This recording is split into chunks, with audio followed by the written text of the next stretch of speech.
At World Remit, we understand what the journey is about, how it can sometimes take a little distance to bring us a little closer together. With ways to save more when you send more, World Remit is here for you, so you can be there for them.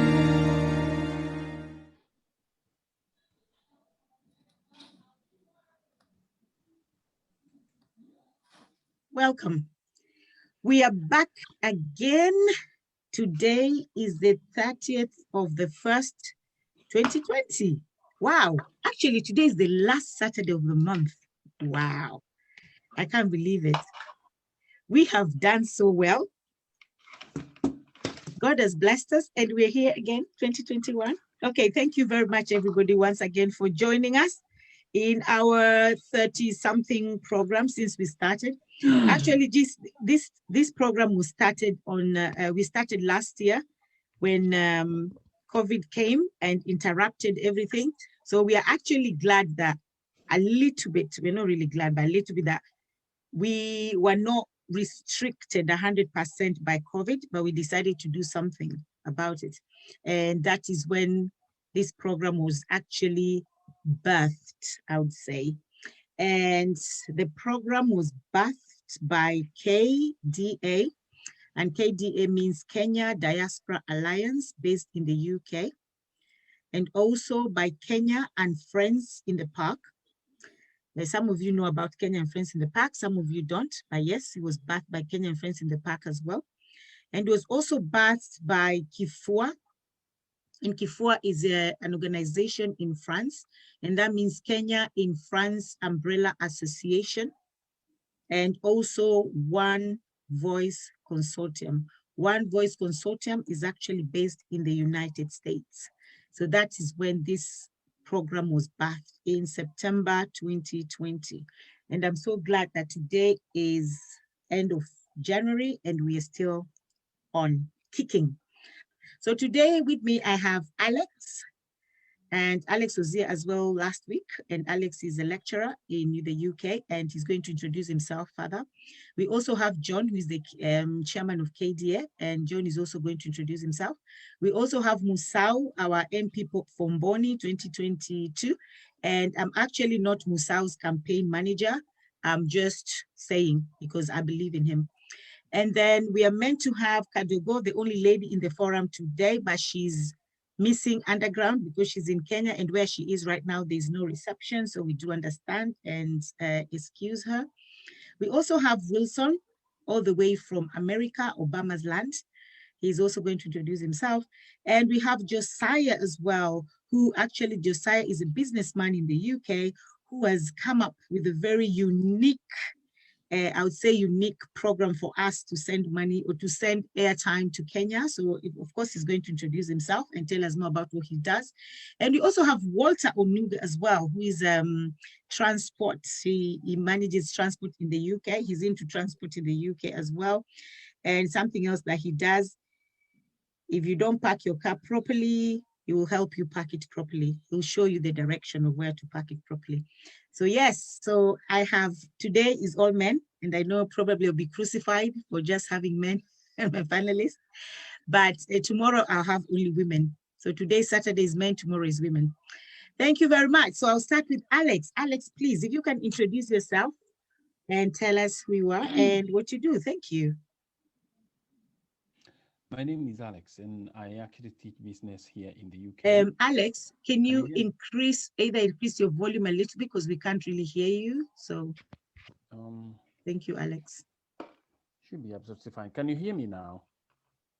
Yes. Is that better? That's better, yes. All right. Yes, my name is Alex Kamau. I am a lecturer here in England, and it is what I have done, I think, for the better part of my life here.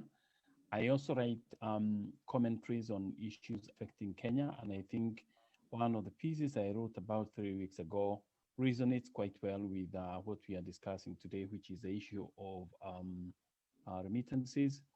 I have written papers before, especially about diaspora, and probably maybe to lament a bit that probably maybe our country is yet to reach a point where maybe we have something coherent. So this is an area that I have researched for academic purposes, as well as written things on the practical issues. And it's a pleasure to be here. Thank you, Alex. And then I'll go to John. Please, John, if you can introduce yourself. Thank you, Lydia. My name is John Kaniaro. I'm a businessman in UK and also the chair of Kenya Diaspora Alliance, UK, a group of Kenyans who come together to articulate their issues, both here and in Kenya.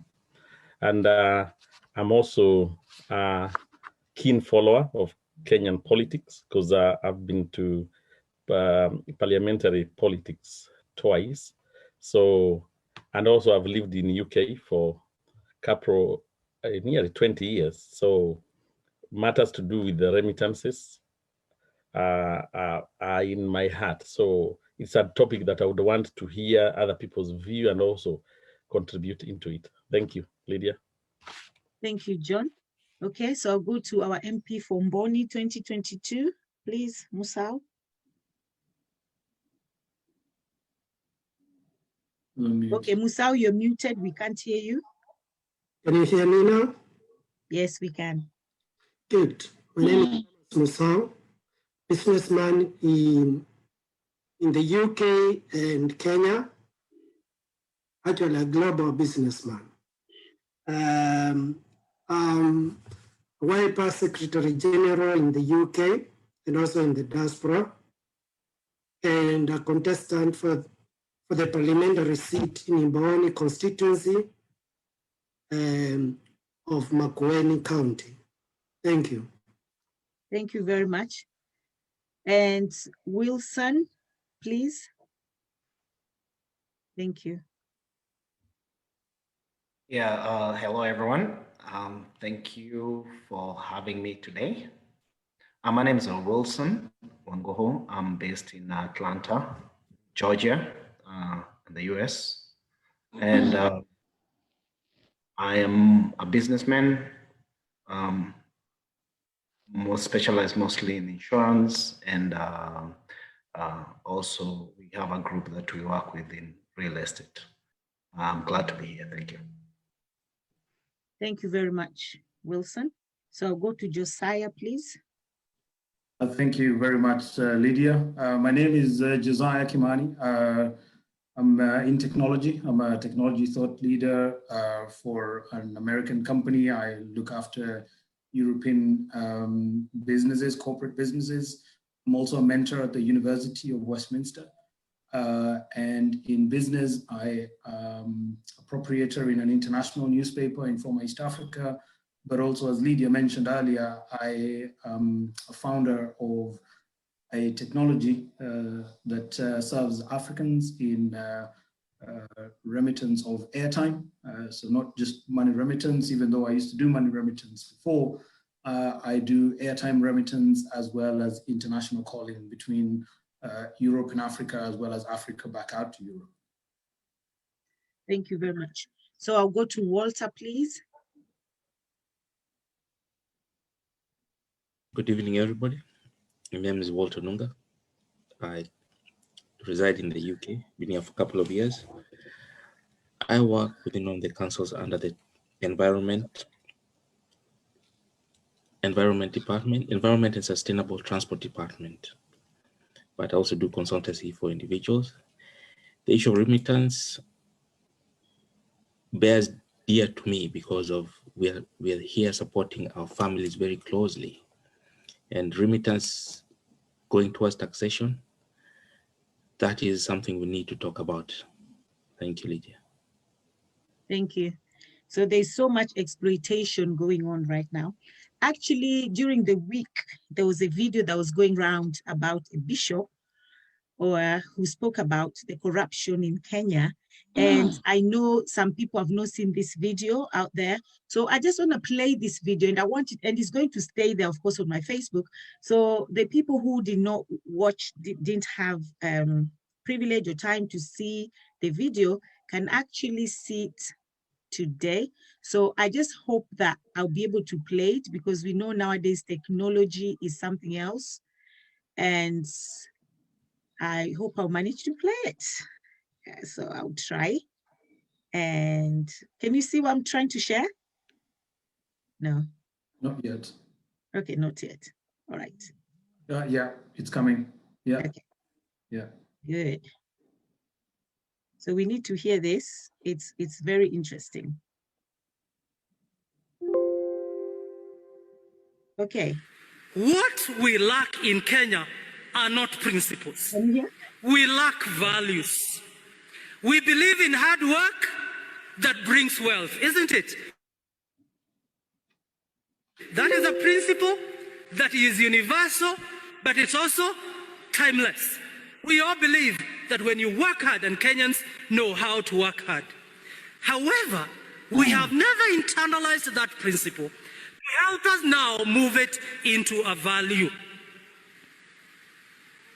That is a principle, and it applies everywhere. However, we as Kenyans have become a nation of thieves. A nation of thieves minus opportunities. All of us are busy looking for opportunity to make wealth. It is even sadder when Christians call such things as blessings or breakthroughs. Haven't you heard them say, I got a breakthrough, and it's corruption? Can I tell you this? When you go there and become corrupt, even if you brought all the money, not just tithe, and brought it to the altar here, God cannot be bribed by you. You will not get the blessing. God blesses what He has given us through good and hard work. Those tenders you do there, and you corrupt your way by bribing, don't bring blessings on you. You will see the effect of those things even on your children. No wonder the president the other day confessed that 2 billion shillings are lost every day. Now, you know, Mr. President is not just a simple guy. When a whole president confesses that 2 billion shillings are lost, believe it, it's true. Mr. President, thank you for the confession that we are all thieves minus opportunities. But what does that tell you? Mr. President, you have the EACC, you have the DPP, you have the NIS, you have every government machinery at your disposal. Either the government knows who steals the Kenyan money, or the government is part of the stealing. What are you telling Kenyans when you confess such? That you are defeated? Who will save then this country if the president cannot save us? We have become a nation of thieves. Up to now, KEMSA report is not out, even after the president gave the ultimatum. Either the government then knows the thief or they are part of the scheme. No wonder. Nowadays, everybody wants to be a politician. Why? The moment they are elected, the first thing they ask, what is there for me? If that is the way you go asking for employment as believers, and the first thing you ask is how you can steal, there are no blessings on us as Kenyans. And these are some of the things that are fueling the hustler dynasty narrative. We have money for BBI, which will only benefit only a few people at the top, the kingpins. BBI will not solve your problems.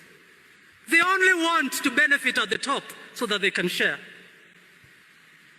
We can have money for BBI, but we have no money to build schools that our children learn under the trees. Then the CS talks about it is good for oxygen. We don't lack oxygen even in classes. Our counties cannot receive 15% of the allocation, which is constitutional. Then you want to argue to me that the BBI comes and solves all your problems and gives you 35. If you can't give 15, how do you give 35? Why the lie? Let me remind Kenyans that when your tribal man becomes the president or takes the 5 top seats, as per the proposal of the BBI, you will remain poor. Those people, those tribes that have produced presidents, have they benefited from it? No, they're even poorer. Politicians have their agenda to eat and loot this country. What we need, we as Kenyans, are opportunities for employment, roads, networks, markets for our produce, quality healthcare, and quality education for every Kenyan. Let me conclude by saying this, that if you as a nation, if you are a Christian nation, then our values should be led by the scripture. In conclusion, it is sad that most leaders are motivated by power, influence, and money. It is even grievous when this happens in churches. The church then loses her moral authority to challenge corruption and sin. Churches have opened their podiums to politicians to attack their opponents. Reggae must stop in churches. And I want to tell politicians, in this cathedral, this podium will never be used by you. Let me tell Christian leaders, close your churches to politicians. You are going to destroy this country. And remember, whoever pays the piper calls the tune. God bless you. Have a good week. Wow. When I had that video, 100%. And the funny thing is, that video came out after last week's discussion where John rightfully told us, and when we said we are not all politicians, somebody even asked me, Lydia, are you sure we are not? And then I saw the video.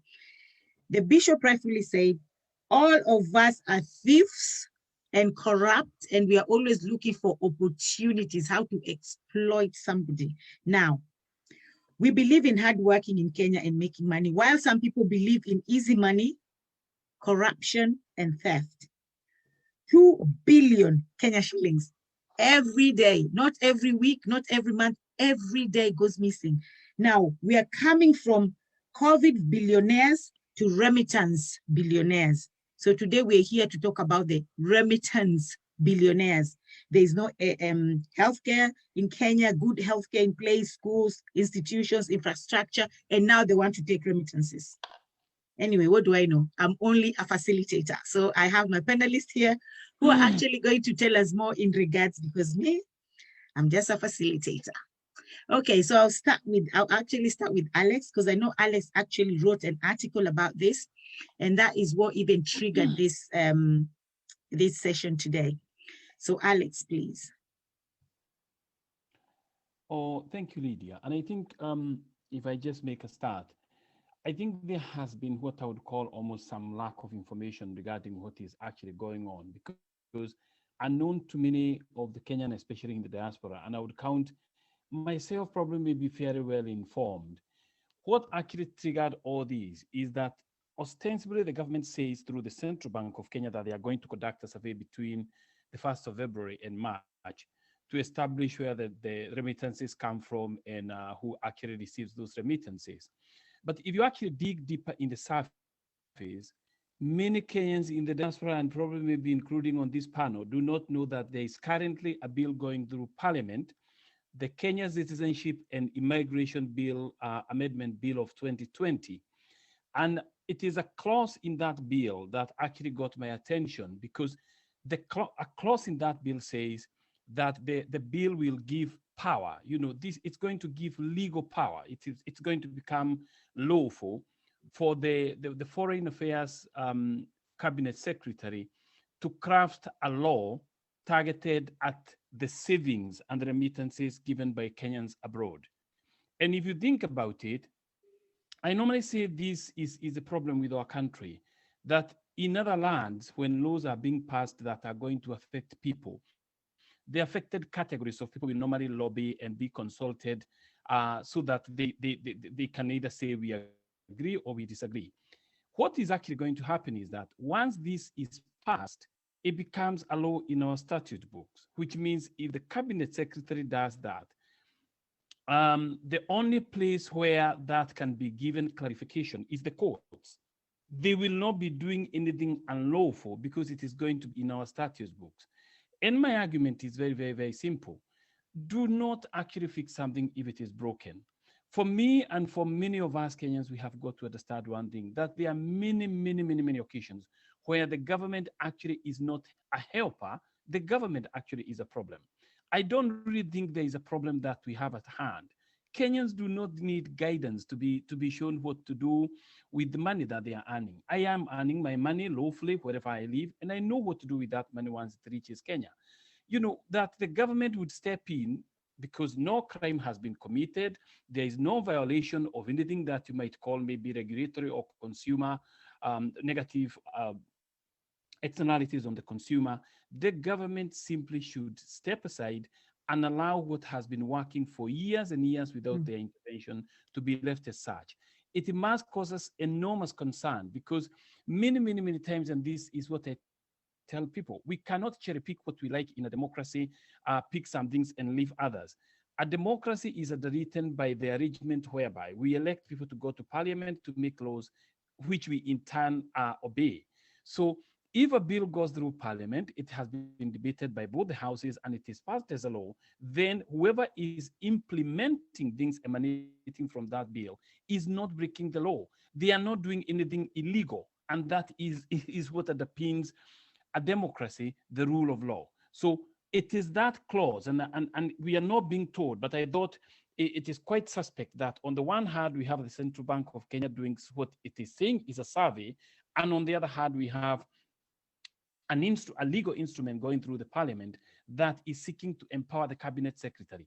For example, maybe what would stop the cabinet secretary from saying all remittances from the diaspora have to go through particular institutions. They would not be breaking the law because probably maybe the bill gives them that power. And I did have a conversation with somebody who sounds very well connected in Kenya, and they are actually even trying to mention that there are a few banks, and I'm saying I have been given names of particular banks through which these transactions will be channeled. And if you think about that, it is actually pooling money. We will actually almost become a captive market where we have money that can only be channeled through particular institutions. Okay, somebody could say that technology exists to mitigate through those. But what I do not want to do is to be criminalized for making rightful decisions as somebody who is saying about what I want to do with money that I have not committed a crime to acquire. And I think that is what really needs to concern the significant number of the people in the diaspora, that we just need to speak in one voice, whether it is here in the States or in Europe or anywhere else, and simply say to the government, look, we do not need your help in determining what to do with our money. We are of sound mind. We know what to do with that money. You can help us in many other ways.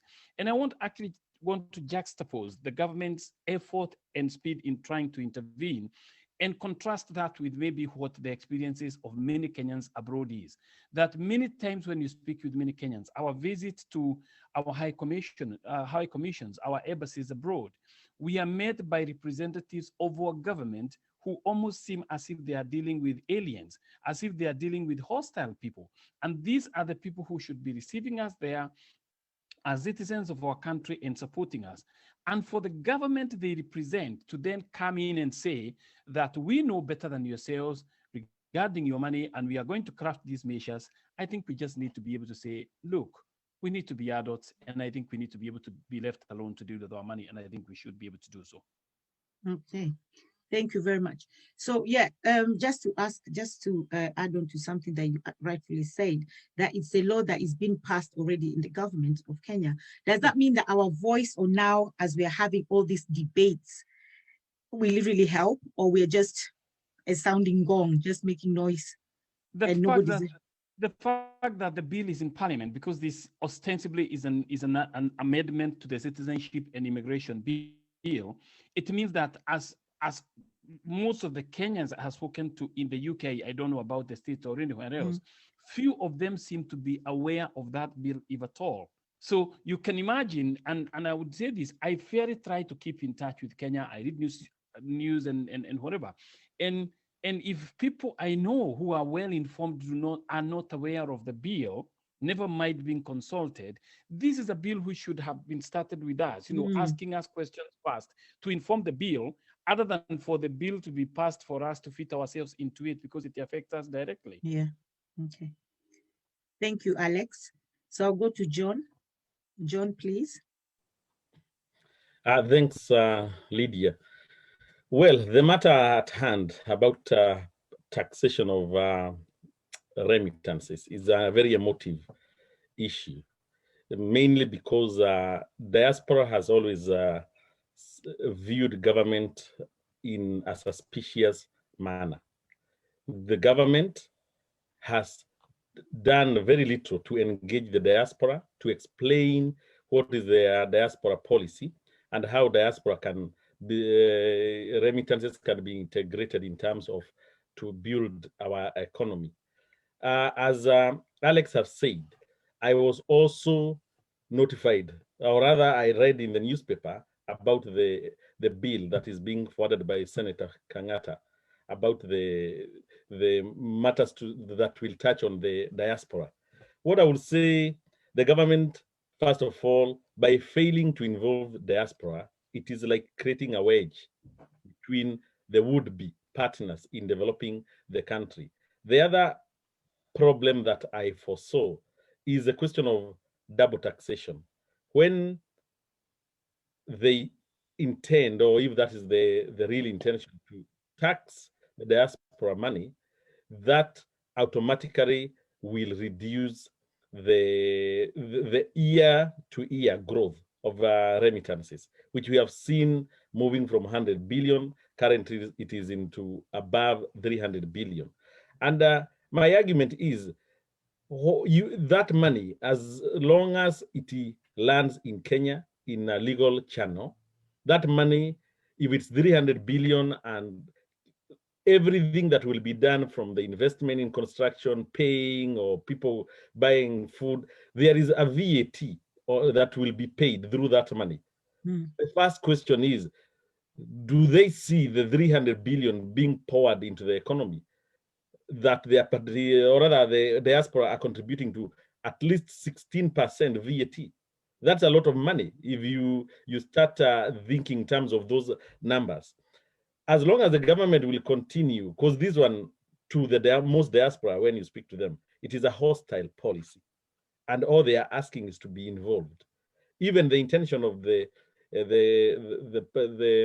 research that will be taken shortly, we have no clue what is the end game, because sometimes government would tell you, we are doing this research because we want to do ABCD. So we are all reading in the newspapers matters that will affect us. So that doesn't bring investor confidence, if at all anybody thinks the diaspora as investors. So technically, the remittance have grown year on year on. I'm not a prophet of doom, but I can tell you this without even doing research. Introduce a tax, that 300 billion now will start going down from where it came. And ultimately, you might tax 2 billion instead of allowing or encouraging diaspora to invest safely so that you can start receiving 500 billion going to 1 trillion. So that is my take, Lydia.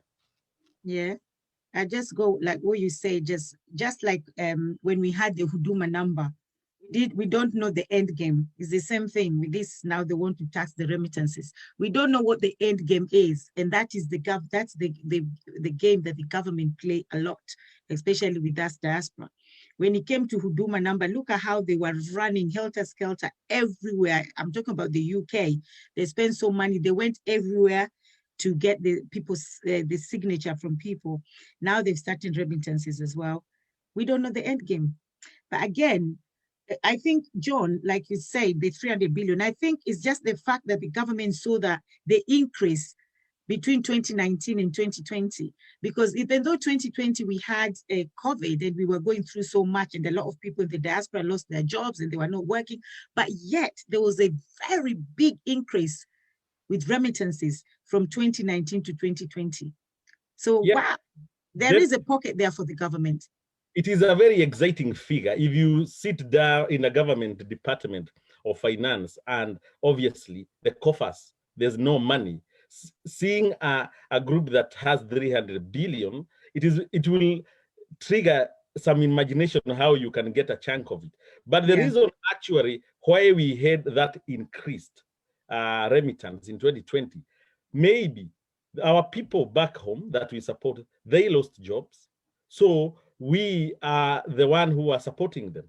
So there is a correlation between the problems that actually were experienced in 2020 and the remittances that we were sending. Otherwise, it's not that we just became one happy or richer, and then we decided to send money. So they should approach the whole thing with a lot of care. Otherwise, they will lose instead of gain. Yeah. Thank you. Thank you, John. Okay, so I'll go to our MP. Musau, please. And Musau, before you say something, I heard what the bishop say. If you join there, because right now, there's a lot of people who want to go to politics just because of what will I get. I hope you're not one of them. Anyway, that was just a by the way. Go on, Musau. Get that. Good. I didn't get what you said. Can you say what you said? Oh, you didn't hear me. Oh, I said, just like the bishop mentioned, that a lot of people get to politics because of what am I going to get out of it. So when you join them, you don't become corrupt like them and say, if you can't beat them, you join them. So for our own sake and for your own sake, because we know where you live, you better beat them, Musau. Don't join them. Good. Thank you. Thank you. I actually was not sure why that video was shown, but I think it has a lot of lessons. And I'm glad that you are invoking me into the video, which is fine. But my biggest, I'll talk about myself at a later stage. But for now, my biggest lesson in that video, if I may start with that, was the reggae about charges being used to manipulate people through stolen money must stop. This is very serious. I've seen people getting lots of money through churches. Last December, I hosted a senior religious fellow in Kenya. He was guest of honor. And he was in my Harambe. And I noticed that the amount of money that these people now have totally is nothing to do with what we contribute in the church. There are lots of politicians using these charges. And the earlier we deal with this problem, the better. This hustler nation stuff, personally, I think, is going to cause problems. And people must be aware that if this is not handled properly by the government, I think the repeat of post-2007 elections is going to be a child's play. It's going to be a very bad, there's going to be a problem because I do see those boys coming out and demonstrating, and there will be a lot of problems. So this is a ticking time bomb. I'll leave the issue of how I will act when I am in the parliament for now, because many people know me in person, and I'm not the kind of person who loves money. I love making money, but I know how to also distribute equitably. I support. The number of people I support are many, including people in high schools, and even now I still support so many organizations, youth, women. And the reason why I do it is because I do think we have a poverty problem in the country, not because we are a poor country, but because of leadership. And that's why I'm sacrificing to go out there. I'll go ahead and talk about the issue of remittances. First of all, I want to thank Alex for talking about the immigration bill, which for some reason, I didn't get that one, but it's quite worrying that these guys, I thought it was just a research based on the fact that we are an emerging superpower. Me, I was thinking people are reading too much when they said there's going to be a research on these remittances. Me, I didn't actually, it did not occur to me was this serious. But at the moment, I do feel that, yes, it's going to be a big problem on taxation. And this is the time to act. Because if we don't do anything, seriously speaking, there's going to be a problem. That money we sent out there is to help people. Most of the money is not about investment, it's about helping poor people. And this money now being followed means we are making our nation poorer. And when we talk of that money being taxed, and when we have 2 billion being stolen each day, you wonder where the morals are in terms of leadership. And this is why I'm saying we must do something, because us as diaspora, we have the muscles. If we get organized, we can do something and stop the reggae, because it is all about stealing. I'm surprised some people are singing about leaders we well know about how much they have stolen, and they have no, they still go into public and ask for to be voted for. This time we should be looking at clean people. I don't care whether it's dynasty and a hustler, but I'm thinking of maybe the middle ground, whereby people have been, we choose someone who is not in any of those camps, because none of them in those two categories is clean, and you know that. Even if there is somebody clean there is no way this person is going to get into the top, because we already know those dynasty and hustler things, already the map, the strategy, we already know who is going to go where. So we need to think of as diaspora, as people with a lot of influence in terms of the money we remit. How do we actually change the system and get the right people on board? Because the taxation, whether we like it or not, if it has gone that far, as we stand today, unless a miracle happens, we are not going to do anything. But the thing to do now is to look at the future and think of, is there a way we can reverse this, even if it's in the future? Is there a way we can actually get things, we can have our voices heard in some of these policies? Because I think we have been assumed for a long time. We are treated as outsiders.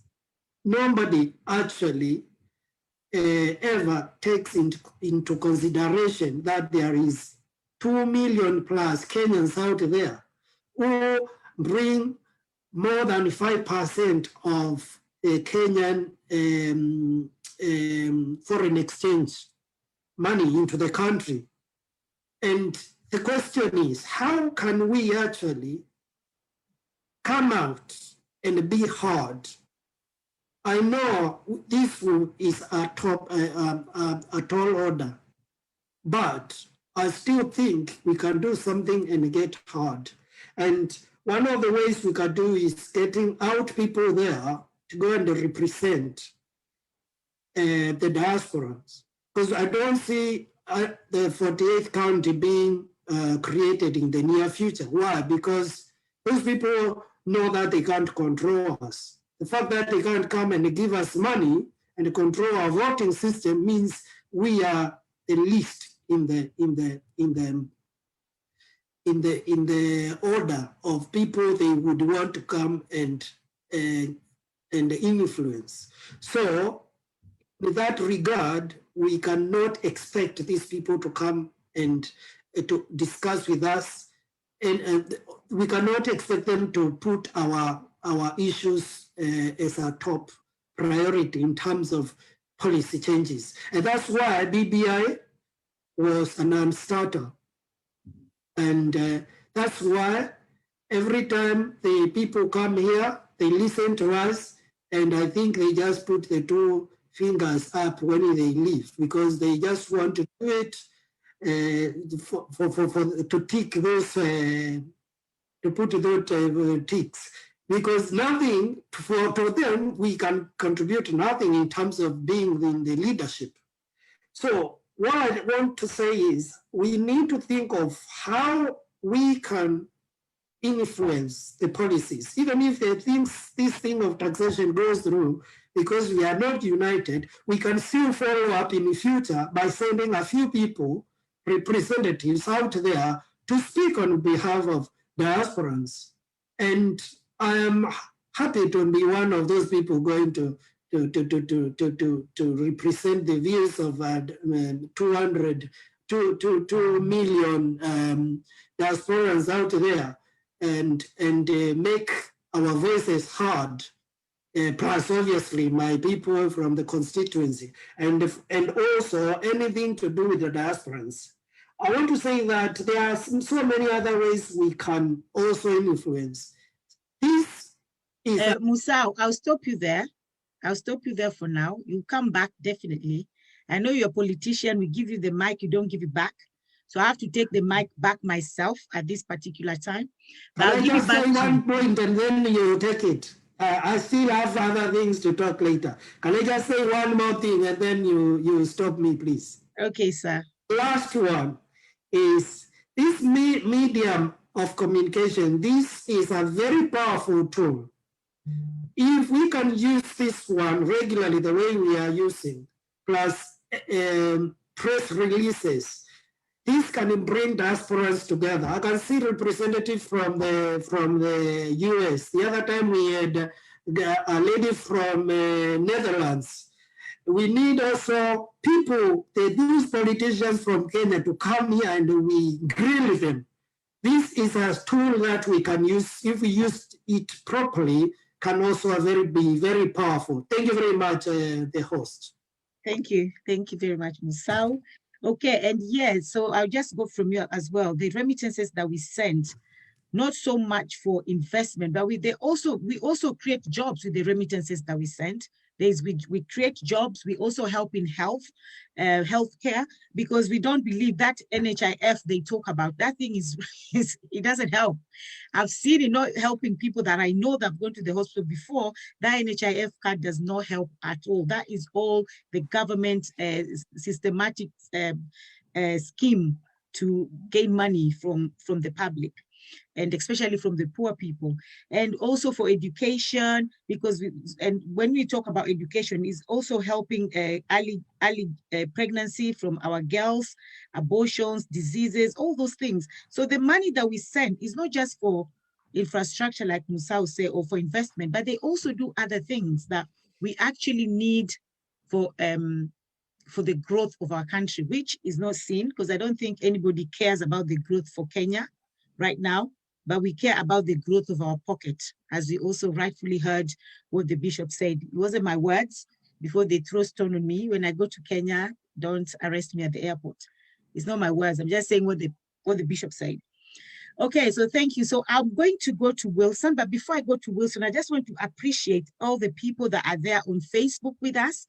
Normally we say thank you to them, and we don't want them to feel like we're here and they're there, and they are there. So we are together with you guys. Thank you very much. I'm just going to read few points of what people are saying. And as well, we also say, please share. And thank you very much. The people have told me they've shared. Thank you so much for sharing, and like as well, and comment. Your comments means a lot to us. We're going to read your comments. We are going to participate. So this is audience participation, all of us together. So thank you very much. Keep sharing, keep sharing, keep sharing. Thank you very much. So I'm just going to read some few points. Somebody said diaspora should not be taxed double. It's a topic which is very important. Former Henry Rotich needs to answer why he was breaking the rules and just creating exploitation on diaspora. We pay enough taxes in Kenya. In fact, no one should be poor, and we need to hold our leaders in account. We need protection right now. Someone say all Kenyans, and if not for us, the country would be down, if not for diaspora, which is true, we do send a lot of money. And let's celebrate all MP who involve diaspora. Okay, let's celebrate all the MP, but we can't celebrate them yet until we see what they do. Me, for once, I can't even celebrate Musau because he might just be talking like they all do when he enters there. He joins the reggae club. So no, Musau, we're not celebrating you until we see what you do. And corruption takes our country 3 to 5 generations. That's deep. Cartels are the problem, and anyone who wants good are never given and anyone who wants to do good, they're never given chance. Yeah, the cartels are the problem. And in fact, talking of cartels, I have one girl, she's an American. She just decided, you know, I'm giving up, I'm going to Kenya, I don't care. She went to Kenya and she was doing avocado, just a simple girl just doing avocado. And she did it for like 4 or 5 times, and you know, money was coming in. And then cartels found out. And one day when they delivered a lorry for her, all the avocado were rotten. Every avocado in that lorry was rotten. And there was a note, we want to know who you are. So the thing was, we can allow you to do your avocado, but what are we getting from that? Come on, this was just a Kenyan who thought, you know, I want to go to Kenya and improve my country. So when you talk of cartels, trust me, they're there. And someone say churches have failed us. The pastors want free money from the politicians. That's why the bishops welcome them in the church to campaign. And someone said, of course, someone who's watching from America, from Nairobi, from Amman City. I don't know where that is. AMMAN City. Anybody knows where that is? I don't, but anyway, they're watching from there. So thank you very much for watching. Exploiting diaspora needs to stop. Why should my personal money that I want to channel to a family be taxed? They want our money, but we are not able to vote. Wow, that's interesting. It's true. They want our money, but we are not allowed to vote. And most of our money go into even educating loved ones, and you then tax that money. Diaspora needs to wake up. They come up with this when Henry Rotich had overborrowed. He saw it as a shortfall would come from diaspora, had no due care whatsoever, and even the support and voice of diaspora ignored. Perhaps we should actually do a black day one day and decide for a week we should not send money in Kenya and allow them to understand our importance. Well, that will be the best. Like one day I was here with John, somebody told us the government always say, now what to do? Because whatever they do, even now they're going to tax the remittances. If that law is passed, we'll still send money. But why? Because we don't have one voice. But if we have one voice, then what somebody have suggested here, a black day, even not a week, maybe a month, they'll suffer, but our family too will suffer. So we have to tell them in advance that good, we're on strike. So I remember speaking to Rotich and disagreeing on this issue on how he thought we could be taxed. He sat next to me and questioned him, and I told him he was completely unrealistic and out.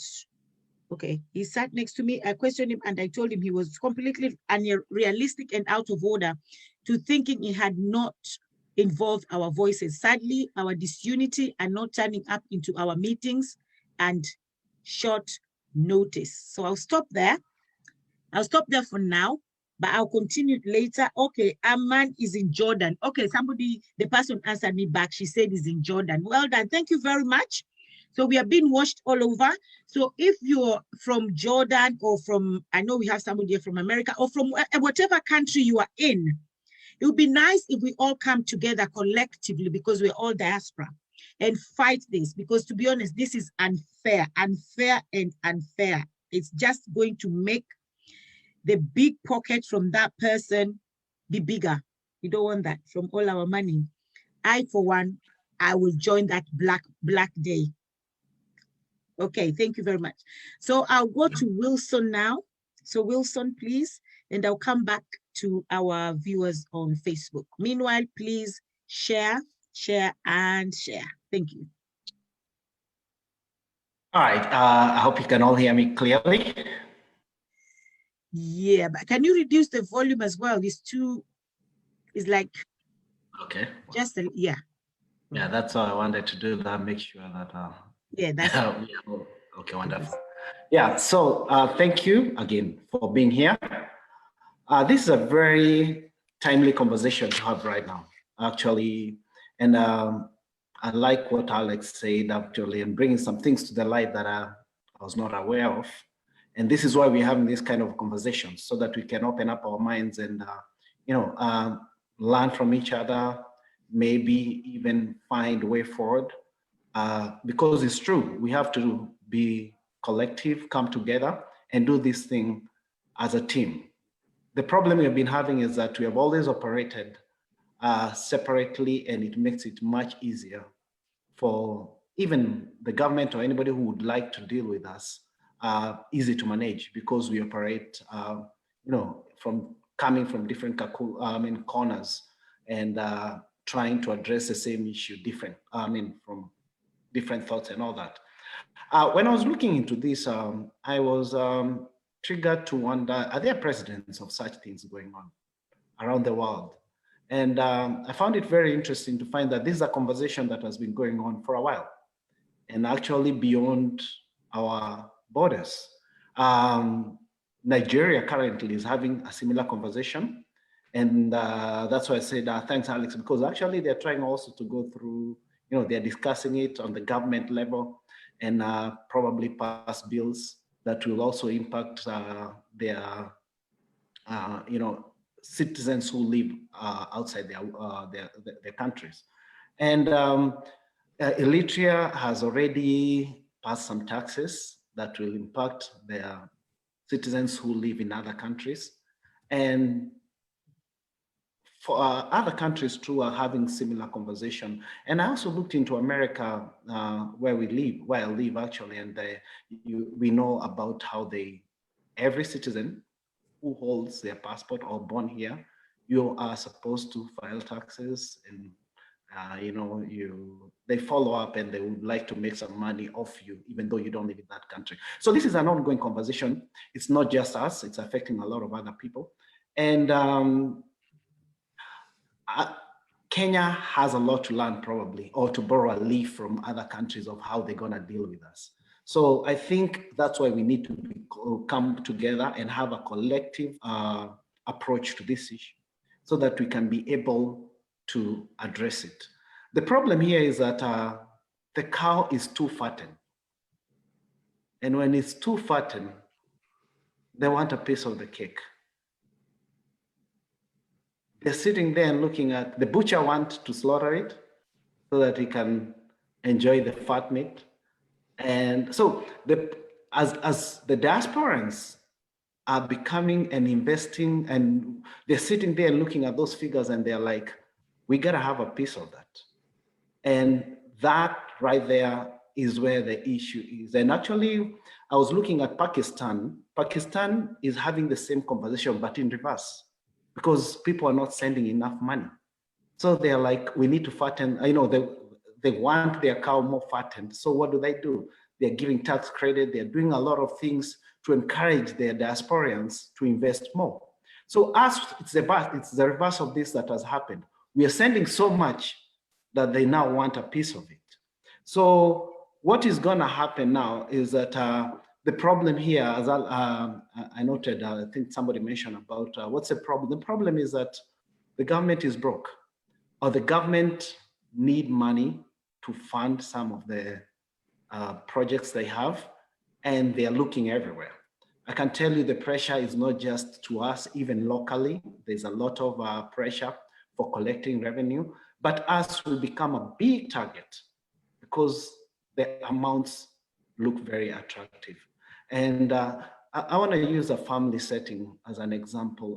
Just use a family setting to kind of elaborate this a little bit further. If your father is broke and the kids are doing well, your father is going to do anything to get that money from your pockets. And there may be manipulation, there may be a lot of games being played here. But when the father is broke, even if the kids have a lot of money, and you'll find that the father may want to have a piece of that.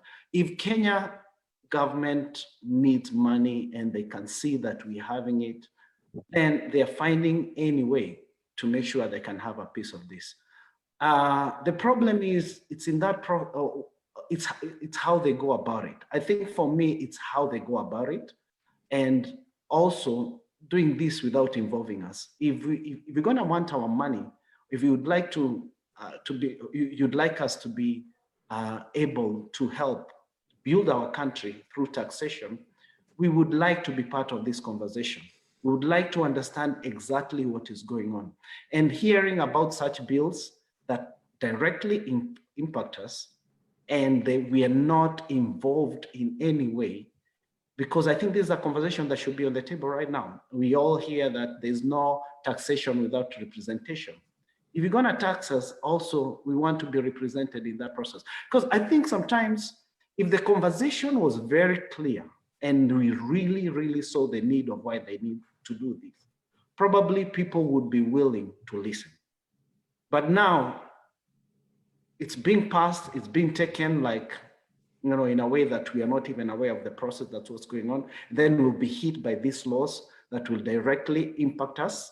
Then you can see where the resentment comes in, because then we see there's no honest conversation going on, and we feel shortchanged, or feel like we have been played by the we have been played by the government. So I think the issue here is that we need to, first of all,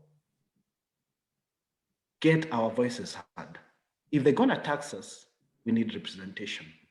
And I think I would say probably it's intentional to keep us out of the conversation, because they don't want the argument. They don't want people challenging or trying to question or trying to hold their feet to the fire. So it's the easiest way is the kids are sleeping, let's go ahead and move them out. They wake up in the morning, they're in a different neighborhood, and you just try to explain to them that you don't live there anymore.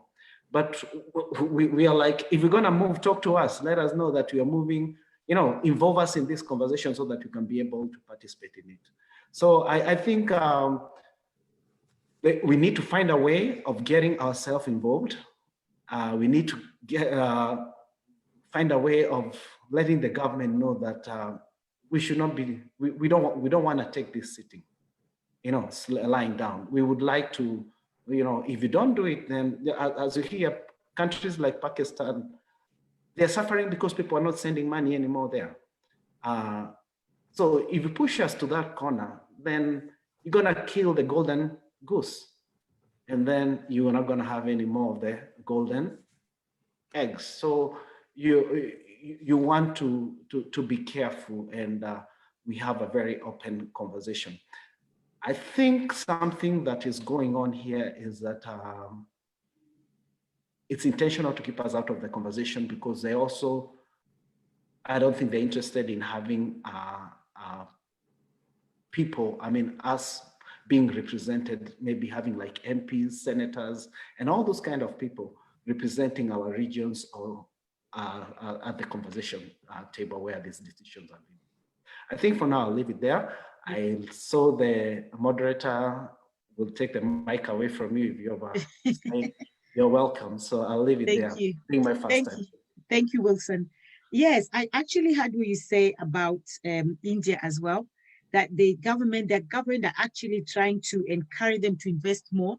So I think with this law, if this law is to be passed on, I think there's a time I think we should become like India, when they start to beg us to send more money to Kenya. I think we should take what India is doing right now and copy them a little bit, but we can only do that collectively, and if we are together, one voice, which we are not at the moment, and that's what we're fighting for as well. And you also talked about that of course the government is broke and they're looking for money to to fund projects. But that's where the problem is. What are these projects? That's where the problem is. What is the project that they're looking to to fund? There's no project. The projects are always good in the paper. Like today, I saw that there's 450 million that have been released for sanitary towels for the girls in Kenya, free sanitary towels. That will never happen. The girls are still sleeping with men so that they can get money to buy sanitary towels. And yet the government is saying that the money has been released. So everything in the government is very good in paper. In reality, there's nothing like that. Can I add something? Yeah, go on. Yeah, just to support that. Genuinely, the paper looks good. The projects look good. I think it's that mentality of the people who are supposed to implement it, that there's no way you're gonna take that $100 and get it to the ground where it's needed at 100. You have to take a piece of that. Maybe they've gotten to a level where they're even taking 80 out of their 100 to leave only 10. So we're dealing with so many problems here. One thing, collecting the money. Once you have the money, what are you doing with it? And that's why probably we even need to make sure that the process, the whole pipeline is functional before we even get to a place where we need to concentrate more on filling the tank and the whole pipeline is broken. Thank you. I heard when you said they take 80 and 80 over 100. I think they take 99%, if you ask me. But anyway, let's move on. 99.9%. Okay, so I'll go to Josiah, please. Thank you very much, Wilson. Can you hear me? Yes, we can. Oh, perfect. Thank you, Lydia. And thank you for all the input that has come from the panel. It's really interesting to hear all the different views. I'm going to take a slightly different tangent with this discussion. And one, I will say that even when I do not agree with taxing of diaspora remittances, I think it's important that we separate what we are talking about here in terms of diaspora remittances.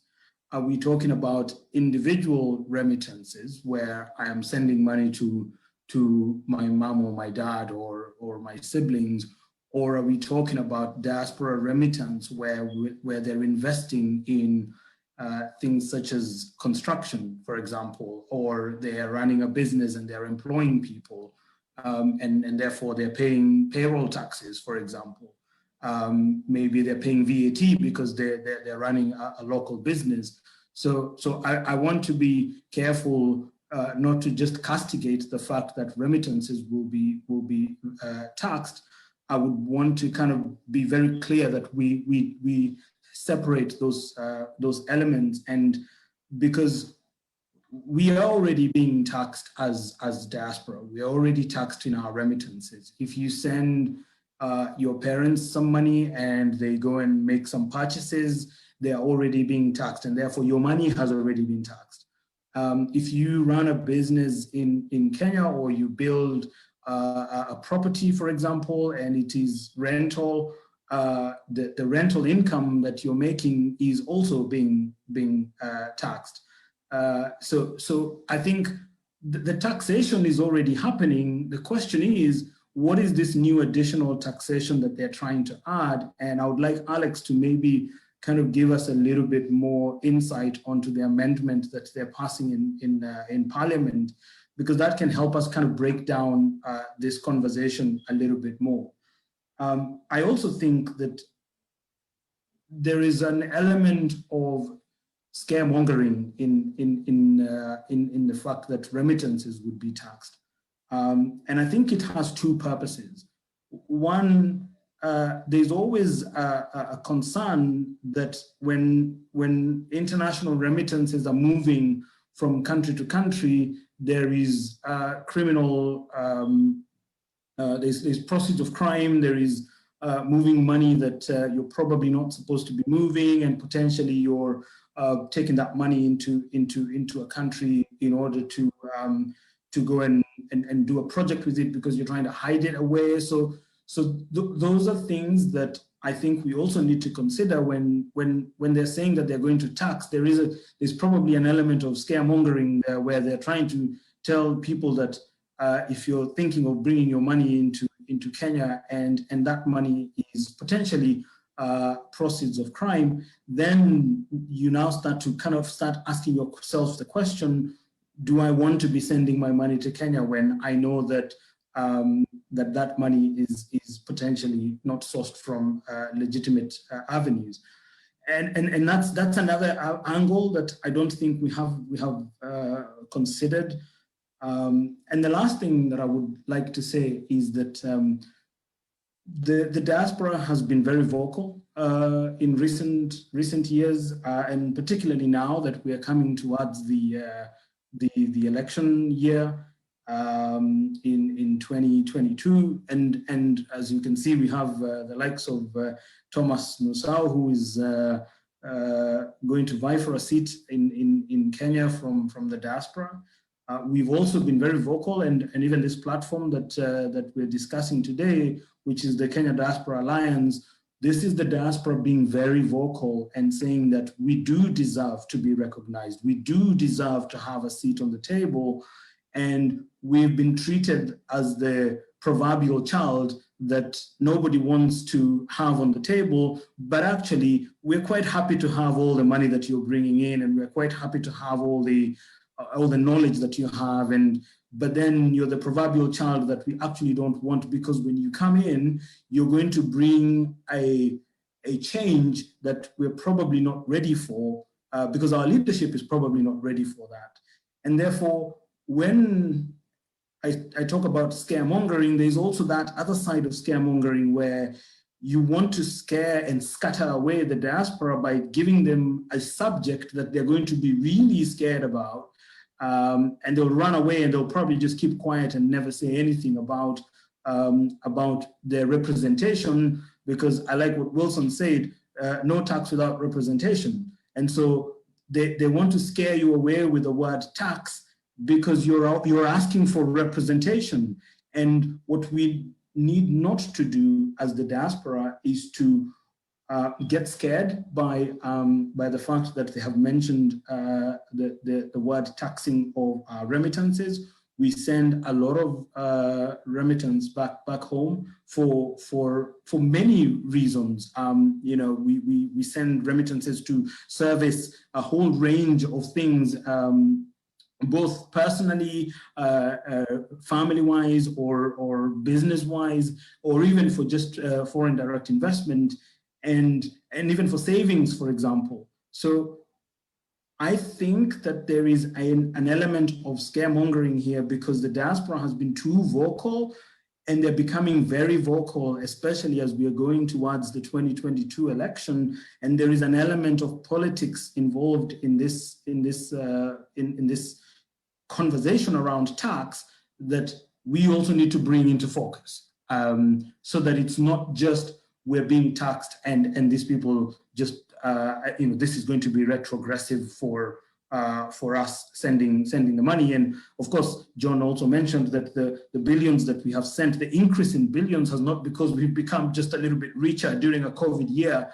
It is because there has been an increased reliance on the diaspora community to pay for additional things that we would not probably have been paying for, but because you have a sibling that was potentially working and now they're not working, or they were running a business and now their business is not getting as much throughput as they were getting before, and that is caused us as the diaspora to send a little bit more, but we've also been pressured by sending that little bit more. So it's not that we've become richer, and then now when you say that you're going to tax this money, I think it's important that we separate what the tax is, and Alex, I will welcome your kind of elaboration on what that amendment is, so that we have a better understanding.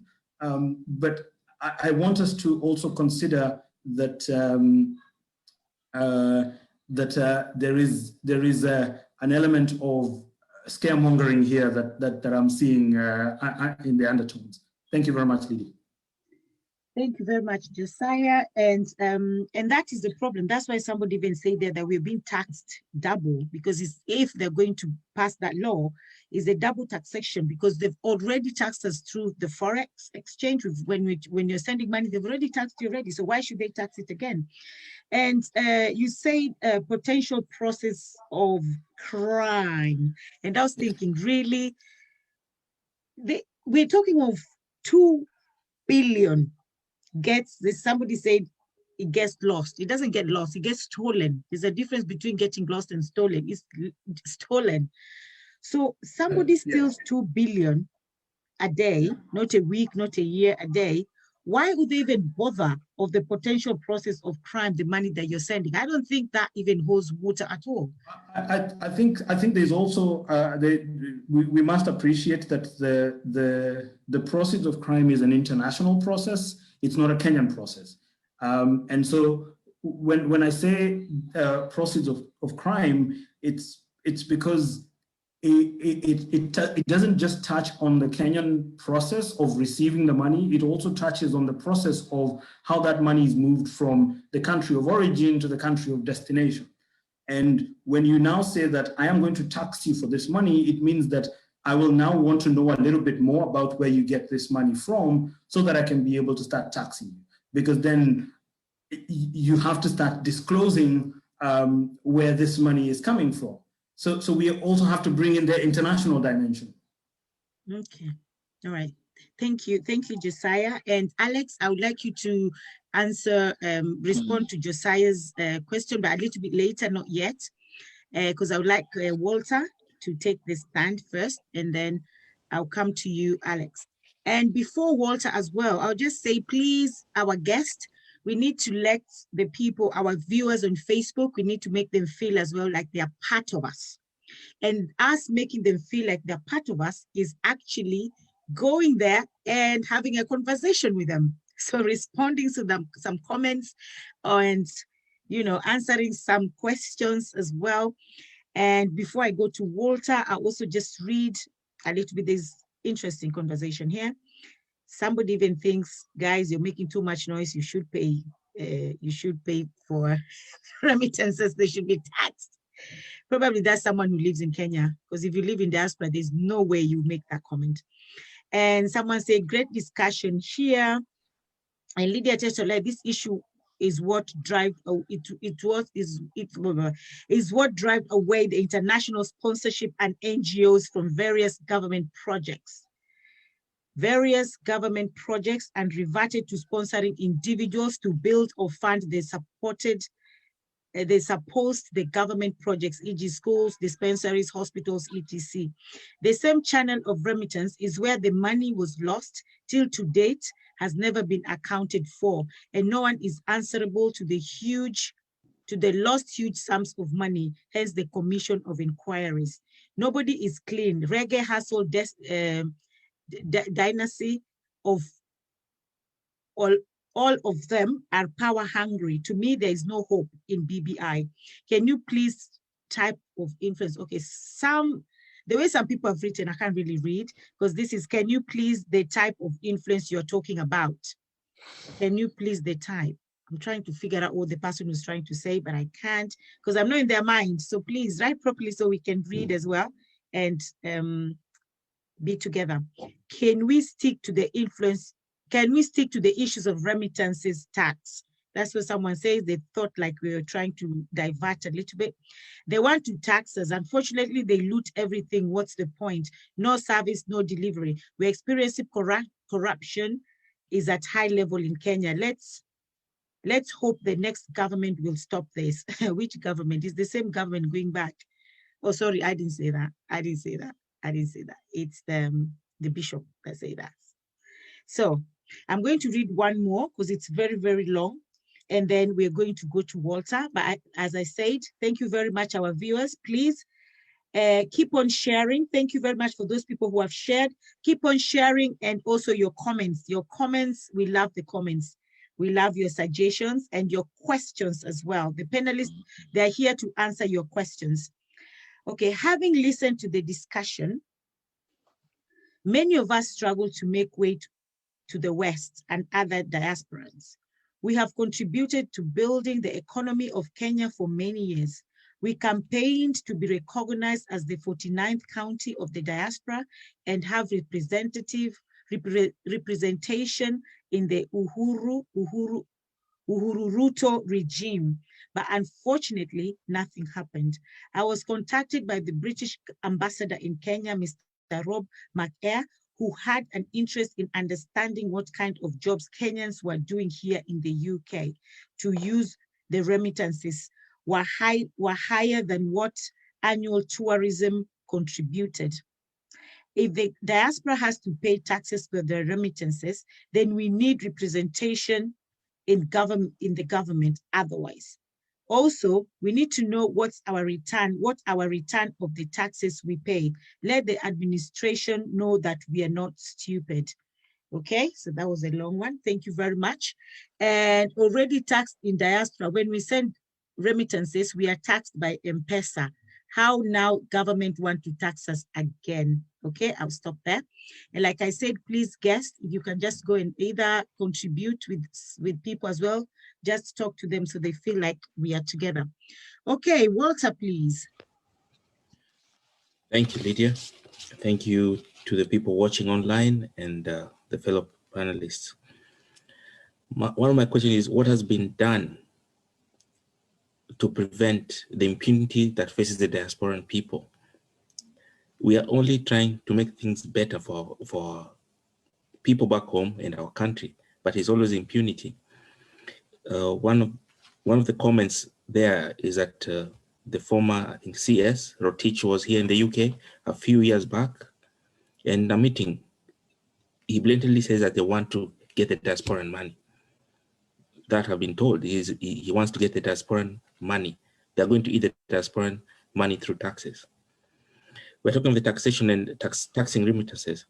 That is it's like a double taxation, which John has talked about and a few people as well, which really doesn't make sense.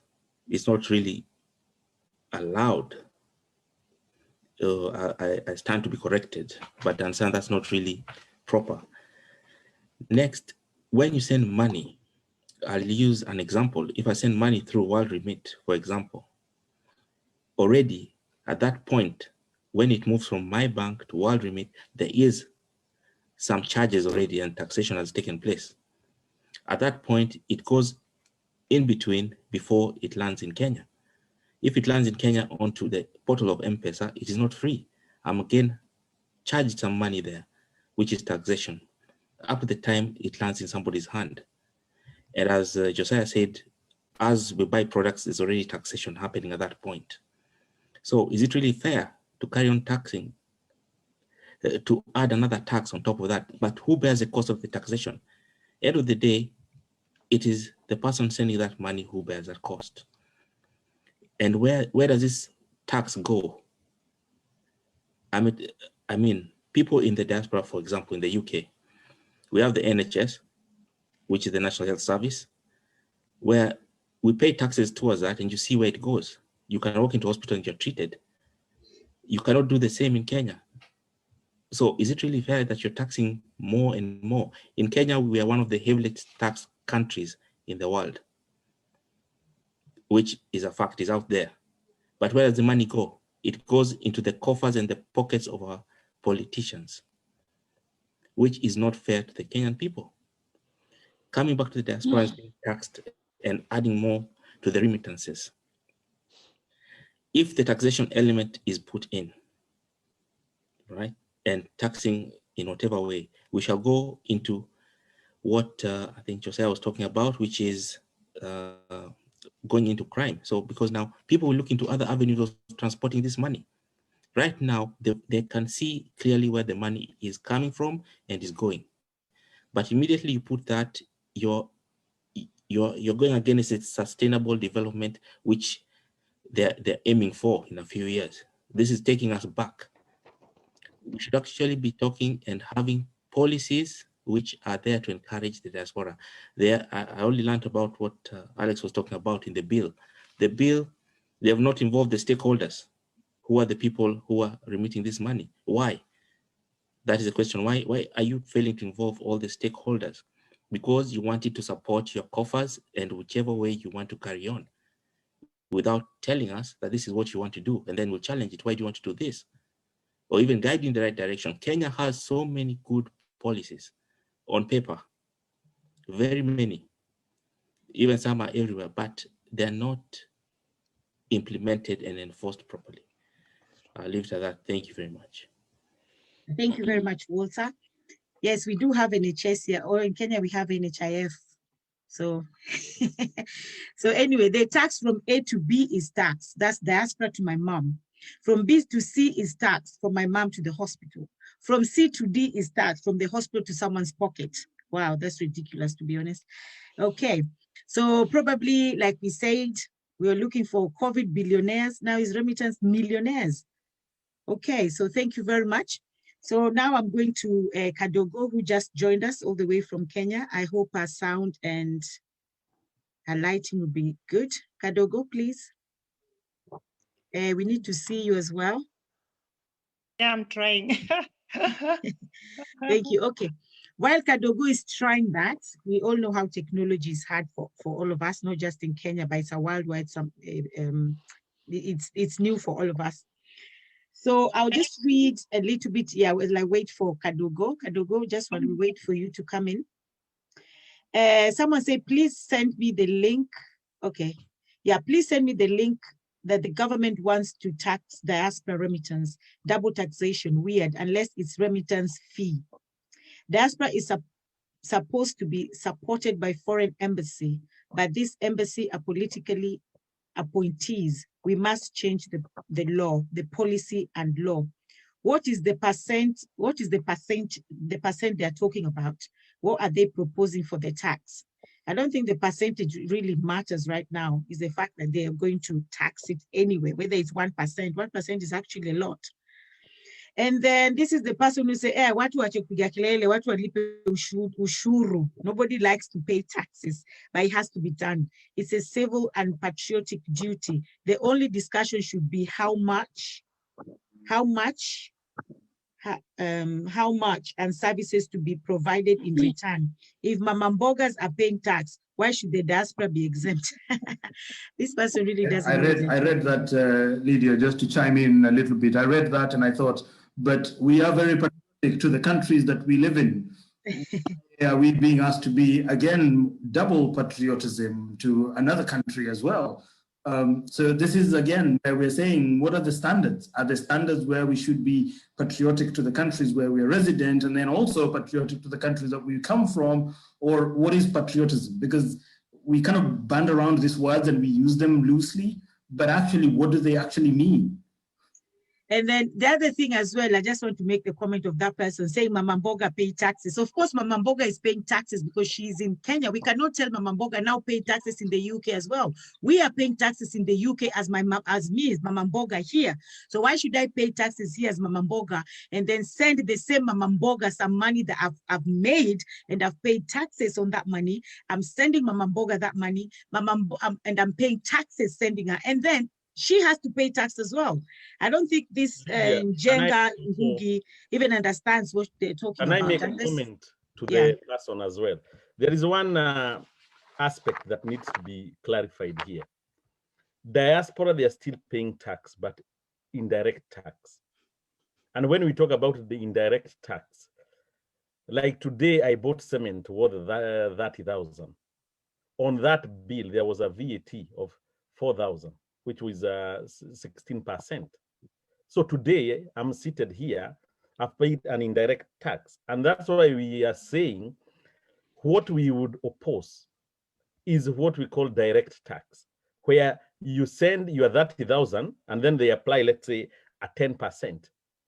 Now, if we send 300 billion and we are contributing 16% through value added tax, literally, diaspora last year, we paid an indirect tax of 48 billion. So before even we discuss, we are already paying, contributing nearly 50 billion to the economy. And that is just one aspect. If you have employed someone in Kenya and you are paying them through the payee, there is pay as you earn. So when we are talking about double taxation, in fact, now it will be triple because I've paid in UK, then indirect tax, and then now if they come with direct tax. That's why I was saying down the line, Pakistani are here asking people, please send money, because they have stopped sending money. I don't know the reason. So maybe this is something which might happen down the line if the government now bring this direct tax. So anyway, this discussion we are having is part of the engagement that I'm hearing the central bank, they want to have diaspora. Can you, after this, record and forward? Because they might start by listening to what we are talking so that they have a clue. And let me welcome Kadogo Nyawande. I don't know what you do. I hope you are not from the Central Bank of Kenya, but even if you are, welcome so that you can get the view of the diaspora. Thank you, Lydia. Thank you very much. I know I have our MP's hand up, but before the MP comes, let me just read a little bit more as well. And then the MP will come and then ask a question or add on to a comment, and then I'll let Kadogo come. Kadogo actually is based in Netherlands, but she's a Netherlands stroke Kenyan girl. She's been in Netherlands for so many years, but now she's decided to stay in Kenya for a while. So, and continue reading. Thanks for the effort, great panel. Thank you, Samuel. And someone said, and Uganda is on its way to be implemented as well. What a shame, because none of the stakeholders are informed in advance before these bills to laws are implemented. And somebody actually answered the person who said we should pay the taxes and say, Jenga Ngugi, you are missing the point. Paying taxes is one, double taxation is another, punitive measures is another. The main project is BBI, no more remittances from the diaspora. And the paper for kids laptop, 40 ultra modern stadium, 8 billion jobs is all good on paper. Implementation is world apart. Okay, so thank you very much. We are, okay, thank you. So let's continue. Okay, now MP, please, if you can ask or add. Yeah, yes, thank you, Lydia, number one. I must thank you for calling me your MP, because this is exactly, I want to be one foot diaspora, one foot in Kenya, so that whatever has never been delivered, this is what I want to deliver to you. And this is a word with a promise, because I want really to deliver to you guys. I wanted to say something about these remittances and the illegalities relating to this. Apart from double taxation that we are talking about, there's actually a law, there's a bilateral agreement.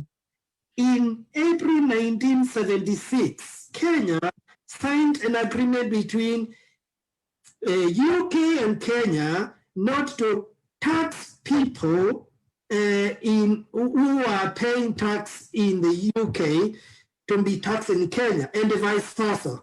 And this, last time I checked, I think 2 days ago, this agreement is still in force.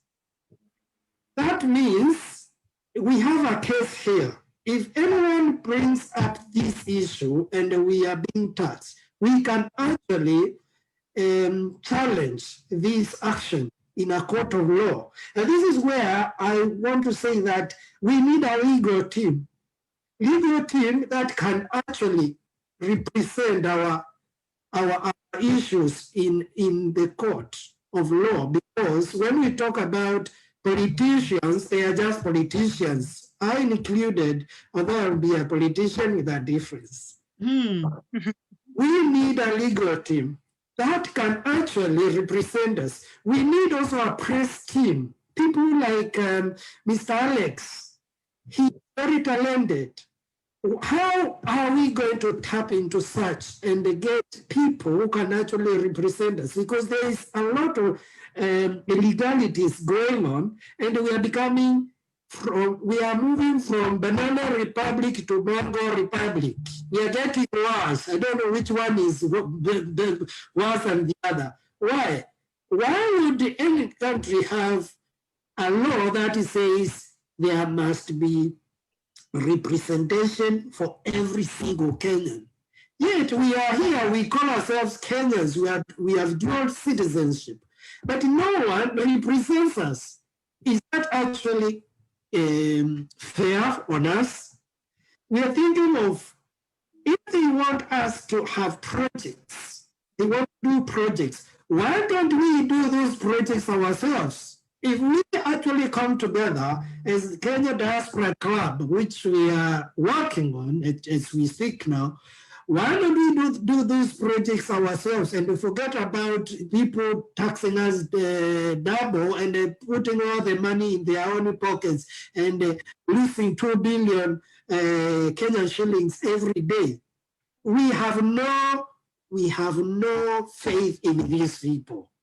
Truth be told, it is either we do it ourselves or we are in for a big. There is no way we are going to allow this. We need a legal team. We need a media team, because double taxation is illegal. Taxation without representation is illegal. And we need to stand up and have our voice heard. I can say more, but because I know there are other people who have not spoken like that, I'm really looking forward to what she's going to contribute, especially from Kenya. Then I can maybe raise up my hand later. Musau, we've just actually 100%. We now know that you're 100% a politician, because I thought you're just going to add on one thing, but you actually took the mic again. So I'm going to actually take that mic out of you permanently, and I'm going to delete you if you're not careful. These politicians. Okay. Kadogo, please. Yeah. Musau is our MP. He's our MP. Hello, good evening, everybody from Kenya. I didn't want to have my photo, I didn't turn the video on because of the network issue. I'm somewhere in the village in Kisumu, where internet is an issue. I hope the remittance can do something through Safaricom, make sure where we are coming to build our homes to settle after sending remittances for all those years, that we can also live here comfortably. Anyway, I'm Kadogo Nyawade. I'm a Kenyan. I live in the Netherlands, and I've been out for the last 36 years. I started sending remittances in 1984 from Austria when it was Kenya shillings. I didn't know the word remittance. And in 1992, in guilders from Holland. And then when the euro came to Europe, I've been sending euro. And what I noticed as a Kenyan with the remittances, anyway, first I would say that should remittances be taxed? No, I'm not for it. If you see, for me, I will talk about how the people, I mean, to look at the source of where the people get the money. I've heard all with what we've talked about, I mean, about Pakistan and whether it should be taxed or not. I've heard all that. It's always good when you're the last one. But now I'd like just to talk about the people themselves, where they get the funds. You know, when we have been sending the remittances to our families because of care. When I look at it, it's mostly because of being poor. As years come, you start going up to investment, where I've reached now after all those years. But there's a time when you notice that the value that the people have noticed now. I had one of us saying that they've seen that we are investing now. They also want to take part of it. We should look at where we get the funds from. There are some people who even have taken their lives because of being pushed by family members, and they don't want to tell them that they are jobless. Because at the moment you are in the let me talk about Europe so much, but diaspora, Europe meaning Holland, you see people really struggling to get that money. And then and Holland is also taxing them. We know that, we get taxed. Some people even live in sharing rooms, a place where they are sharing beds.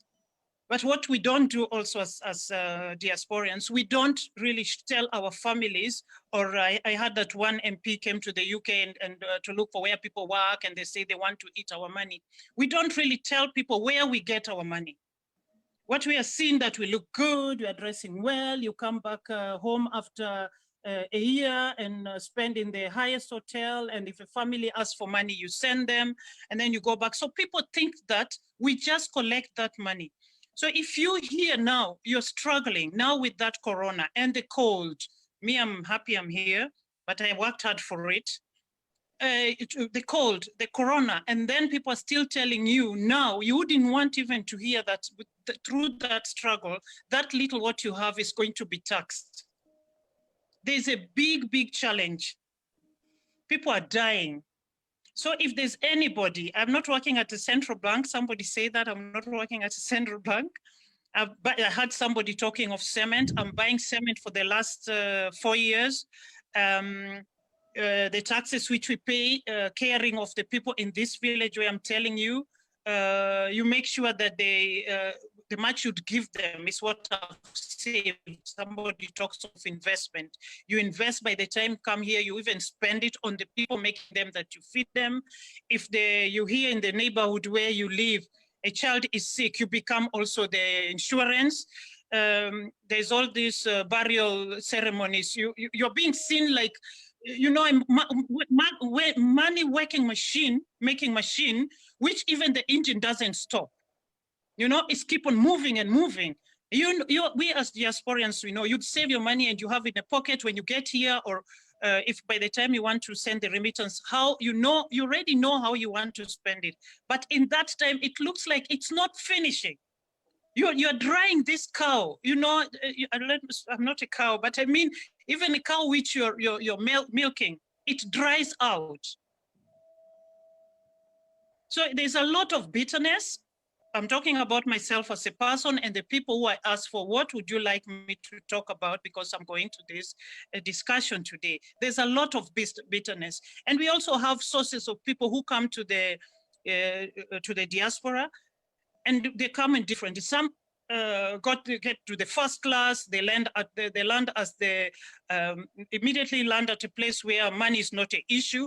Maybe even from the family they left off before they went to the diaspora, it has never been an issue. So they are the ones you'd hear saying, tax those people. Because if you have never had problems of having problems of having funds, you'll just look like, everybody paying taxes, let's pay taxes. So we should look at categorize people. Where are they from? How they are using money? What should be taxed? Is it because it's going to support a poor person, or is it for the investment? That was also talked about. I heard somebody saying that. Yeah, so that is my input about it. Thank you very much. And I would like to say thank you again to our viewers. Thank you very much, our viewers on Facebook. And like we always say, please share, and also comment. Your comments are really valuable to us. We value your comments and your suggestions and your ideas as well. So someone said, corruption is killing our nation, Kenya. It's a piece of paper which will magically transform Kenya into a New Zealand. Kenya needs to fix itself. And then is diaspora issues in the BBI. If no BBI is a scam. Can you clarify the tax applies to all remittances in Kenya? So that one, I think Alex will clarify that as he answers what the question from Josiah as well. And someone said the same thing, which is in Uganda. Our leaders, they decide to become walking corruptors themselves. We appreciate all leaders who stand up for the truth, but I wonder how many do we have that stand up for the truth really? In Africa in general. We need the same system in Kenya for immigrants also. Indians have been sending all the money to their homeland, which is simply draining Kenya and Africa. They intend to tax the recipient to who the money will be, and recipient or income. That way they circulate, they claim that they are double taxing us, the diaspora. This is outrageous. and devious. A receipt, sorry, the person wrote again. And then try to join Indians in Kenya, High Commissioner in Kenya on Facebook. Okay, try to join Indians in Kenya, okay. And then, okay, so I'll leave it there. And I'll just go to Alex first for Alex to ask that before we can move on. So Alex, I'll let you answer what Josiah asked and also what somebody asked on Facebook as well. If you can clarify if the taxes applies to all remittances to Kenya. All right, thank you, Lydia, and I appreciate all the comments and all the contributions that the rest of the group has made. Now, I just want to clarify two issues here that Josiah raised, and one of them is to the issue of scaremongering and the issue of money laundering, and perhaps maybe address the issue of the suspicion that we have. The first thing is regarding money laundering. I think right now, internationally, there exist very, very, very good legal frameworks that actually anticipate and are able to raise red flags regarding money that might be acquired illegally. Because if you think about us here in the UK, most of the avenues that we use for sending money, they will ask you for some form of identification. I use a platform called Wave, and they have a daily limit, and they will ask you for all sorts of identification, and you require papers that the government here recognizes, either a passport or a driving license. And anybody living in this country knows that anybody who has your driving license most likely knows where you live. And if they wanted to come and get you, they would be able to get you. So that sort of mitigates the issue of money laundering. And I think even in Kenya itself, I think there are limitations to the amounts of money that can go through M-Pesa. And also even in the banking itself, I think transactions above 1 million shillings will require to be accounted for, and the bank is going to rightly ask for documentation that would, if need became necessary, to follow up with that money and its origin. So if we are clear about that the framework to mitigate money laundering exists, then at least we can be able to put that one to one side and be able to say that, yes, that exists, and if governments want to do it, they do not need to use that as an excuse, maybe to say, we want to know where diaspora money is coming from. The diaspora money comes from Kenyans living abroad, many of whom either in business or they are in employment. That is understood by every Tom, Dick, and Harry. And I would imagine most of our MPs, a good number of whom have been residents or students abroad, would actually be able to understand that information. So that is the first thing. The second thing, nowhere in Mr. Kangata's bill is it stated clear, specifically that, we will be taxing this money. But if I draw your attention, I have tried to share that section of the bill with the people whose contact I have. I think I've sent it to Lydia, I've sent it to Kanyaru and Musau, and maybe they can be able to share it. And it's actually not very, very, very long. It's only 8 pages. But it is a section of that bill. I think it is about 32E of that section, which, if I'm given some latitude, I'm just going to read that for you. It says the Cabinet Secretary shall, in consultation with the relevant Kenyan mission, promote the establishment of a voluntary savings scheme for Kenyans living abroad. That is number one. And then that 2E subsection 2 says, for purposes of subsection 1, the Cabinet Secretary may liaise with financial institutions in Kenya to negotiate favorable terms on the investments of contributions that may be made by Kenyans abroad. And then it goes to subsection 3 and then involves the governor of the central bank. And that is why we have suspicions, because it is a central bank of Kenya which is leading this drive to know where the money comes from and to whom it is sent to. I want also to refer you again to subsection 1 and 2 and tell you that many people who understand the relationship between politics and law will tell you that governments can be very, very, very, very crafty, where they come with what we call constructive ambiguity, where they loosely word a piece of legislation and leave it to wild interpretation, which means, for example, if the Cabinet Secretary was tomorrow to designate only a few banks and say, these are the institutions that Kenyans should channel their savings into, they will not be breaking the law. And that causes me enormous concern. And you might think that in itself is scaremongering until I refer you to go and read about the deportation clause that gave the Interior Cabinet Minister to determine or to be the person who, in certain circumstances, could arbitrate the citizenship circumstances of Kenyans living abroad.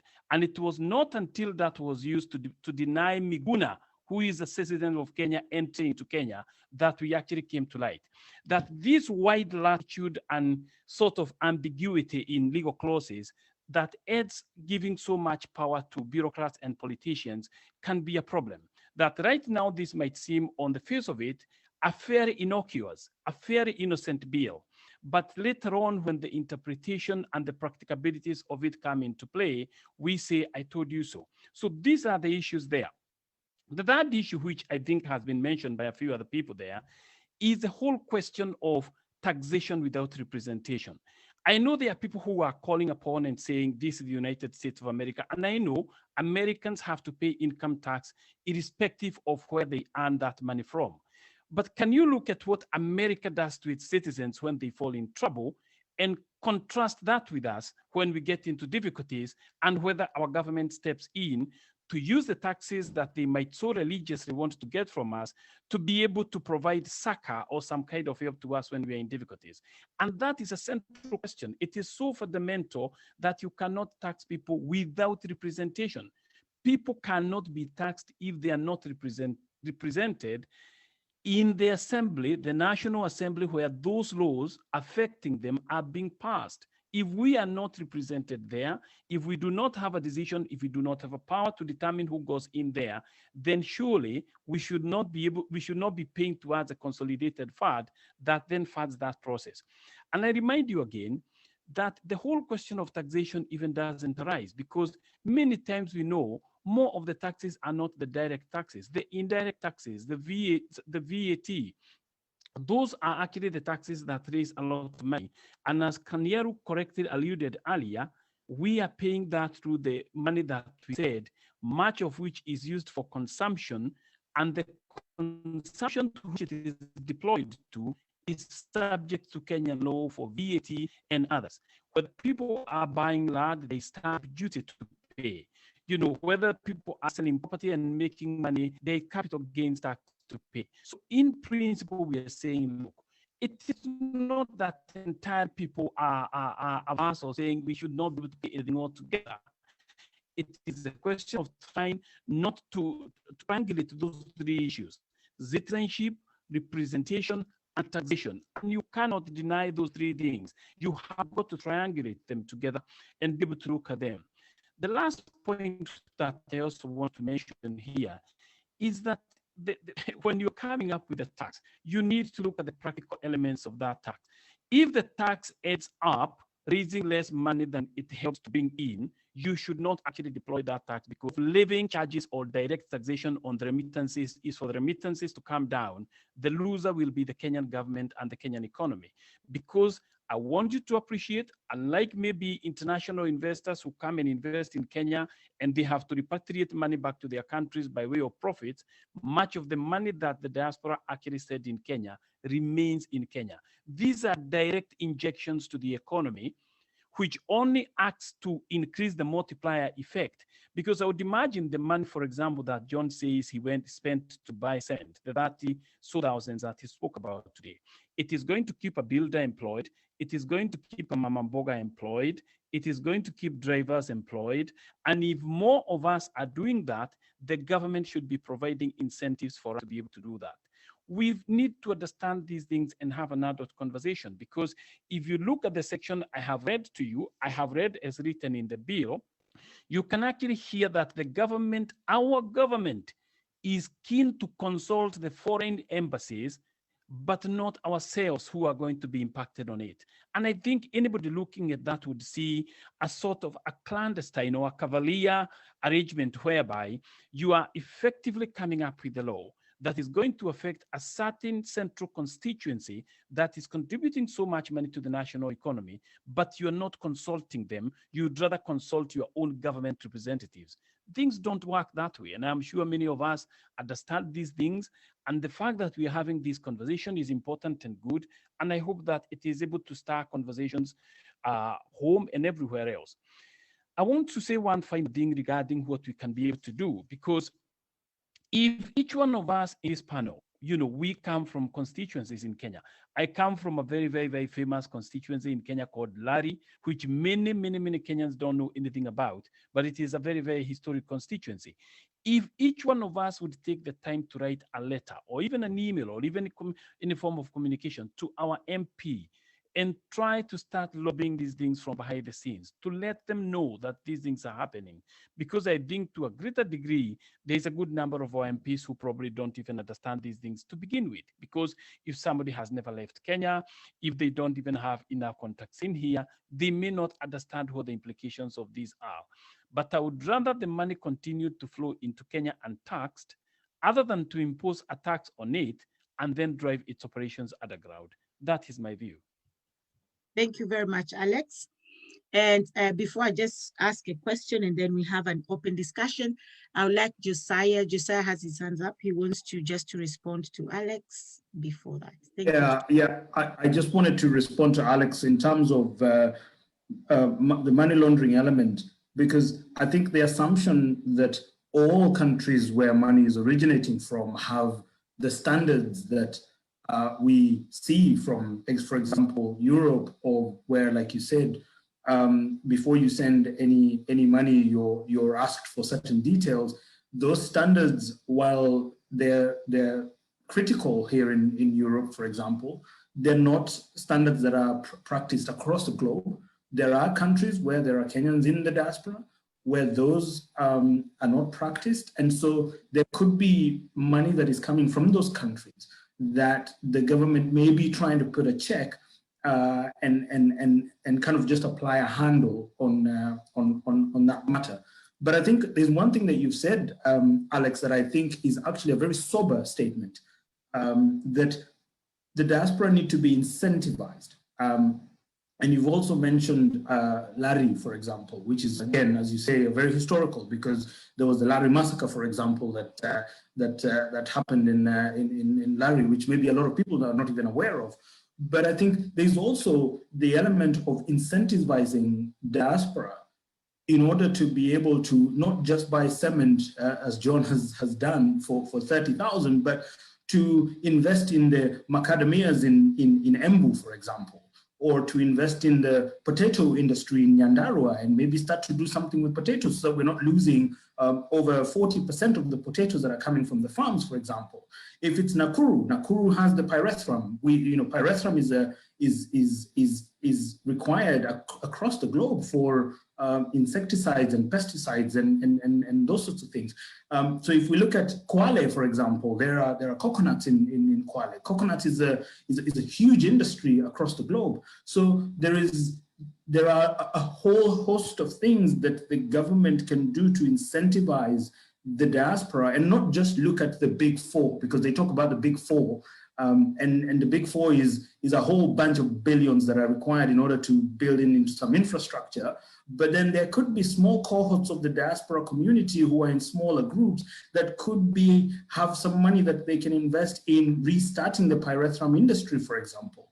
So I like what you just said there, which is the government needs to consider incentivizing rather than looking at taxation, because that's a retrogressive way of going, rather than actually increasing the amount of revenue or income that is coming in from the diaspora in terms of remittances, and then also creating jobs locally and rebuilding some of the industries that may have fallen for whatever reason. It could be because of poor leadership, or it could be because of corrupt ways of leadership. But whatever the case, we can't focus too much on what happened. But if we focus on how do we grow these industries and how do we tap into the diaspora in order to grow these industries, I think that is a really sober statement. Incentivizing the diaspora. That is a really sober statement. Okay. Thank you, Josiah. I know our MP wants to talk again. Make sure our MP, we have to give our MP a microphone, because he's the one who is going to help us change things, and he's going to be our voice if he doesn't join them. So hang on, our MP. Let me just read something here first. I thank you again, our viewers on Facebook. Thank you for your comments. Your comments means a lot to us.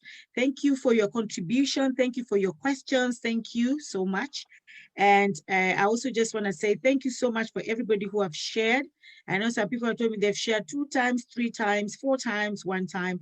Keep on sharing so that all other people in diaspora can actually also come and join in and contribute, because it's not just about the voices of the guest, but it's about all our voices collectively. So thank you very much. So I'm going to read some comments. Are you aware they know how to catch some money back in which some immigrants will never know? That somebody wrote that. And whether it's for investment or benevolence, no remittances should be taxed, period. It's already taxed at source. They risk a dramatic fall in overall remittances. And that's what John has been saying, that if they start doing that, they might see a drop rather than an increase. I wish the real intention was to fund hospitals and stock them up or build infrastructures, etc. We know MPs will simply steal more and fund an overinflated executive with no accountability. Okay, and in fact, my question was more so to that point as well that somebody made. So I'll just come and ask the question later. And somebody said, you left your beautiful country where one could live stress-free for hyenas, foreigners plus leaders. Okay, I don't even know what that means, but anyway, somebody say that. You left your beautiful country where one could live stress-free for hyenas. I don't know what that means, but it sounds interesting. And someone said British laws and orders since far before freedom. So thank you very much. So I just wanted to ask a question. Oh yeah, let the MP go first before I can ask my question. Thank you, Lydia, once more. Mine is short this time, and I want to respond to, to Alex. To thank him for well-researched contributions. That is giving us a lot of light. To be honest, I only rely on newspapers, and for him, I think he goes further. So this is the kind of people we need in the diaspora strategy for being heard. And I look forward to working with somebody like Alex in the future as my PA when I get that. That's not going to happen, Misao. Oh, probably. The AG, the Attorney General, or the Speaker of the Assembly. So I'm not saying that you should be smaller than me, but I must salute you for all this. One thing I wanted to say was this bill is actually not too bad. I'll tell you why. The main problem we have with the diasporans is lack of trust. They think if we come together, somebody like John or myself, or maybe Lydia or Walter is looking for a way of making some dosh out of them. Now, looking at the way it is structured, according to presentation from Alex, if we can actually embrace it, because they are talking about voluntary savings, a kind of project where diasporans actually contribute to the savings and they do projects in terms of investment. Look at it from the point of having a government arm based in the UK, not in Kenya where hyenas are based. We know that if somebody took our money at the embassy, they already know us anyway. During NASA and post-elections, they know us. They will never do anything stupid because we'll get them there. I'm thinking if we actually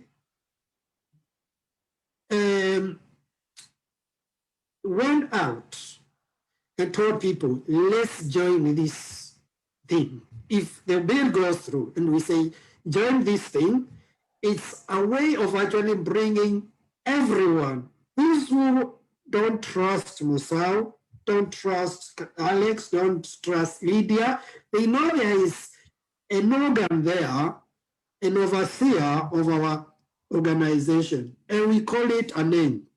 We say, we as members, we are the ones who are going to actually have our say. Anyway, a cooperative is members. Those are the ultimate say over anything that an organization, a cooperative does. So I'm thinking if we can embrace that and bring democracy into the whole structure with the High Commissioner as the, I would call him as how will you call the person who oversees our operations? The trustee, if you like.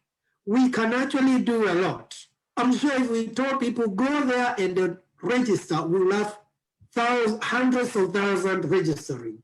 And we would have people actually contributing towards this kitty. And what we would do is we come up with our own management structure, where out of that particular body, we have different arms, like strategy, legislature, media, legal team, fundraising, because it is our own organization. They will not go into it as in controllers because it's a cooperative. So we can actually influence how our money will be taxed, will be used. And we can have more people joining us. And we can even see we can also fight for representation through such organ, which is actually government recognized body. And I do think that there's no way they can misuse us if it's a membership body. So if we were to embrace it, we could even influence more, and we should look into it more carefully. And I want Alex to read more through it, and probably in the next presentation, give us more insights into it. I do think this is actually the breakthrough, as Bishop said. This could be the breakthrough from bringing diasporans together to work together and also influence the government, and probably having a representation, because it's a government entity where we are going to have a leeway into getting into it. They say if we can't win them, you do what? Join them. So we need to look for a way of getting in, and they are creating it for us. Thank you very much, Lydia, before you take the microphone from me. Okay, thank you very much. I know Alex wants to say something, but before you come in, Alex, I just want to say thank you to our viewers once more, and also read what our viewers are saying. And thank you so much, viewers. In fact, without you, this program will not go anywhere. So thank you so much. Right now, I've seen we have 79 shares. So thank you very much, but it's not enough. So keep sharing, keep commenting, keep liking, and invite your friends as well. Someone say, a country is just like a home. If you fail to get your home in order, what do you really expect? Who is going to do it for you? Africans, it's time for uprising, especially for men. Seeing Lydia doing this, so many questions keeps running in my brain. What does that mean? Seeing Lydia doing this, is it what? Because Lydia is not a man, what? Because I'm a woman, what is it? What does that mean? I think that person actually need to elaborate that point of Lydia doing this. Or do you want a man to do it? I don't understand. Anyway, women are powerful, and that's why we're here doing it. And men are sitting there is saying that. Okay, my MP, can you please be relevant, please, and stick to issue of taxation? So my MP, and someone say, wow, Bwana MP, did you Did you say Kenya were hyenas? Did you say Kenya is where hyenas are based, or are you referring to wild animals or Kenyans? Please clarify that. MP, you need to be careful. And Africans will never do anything without a white hanging mission undercover somewhere.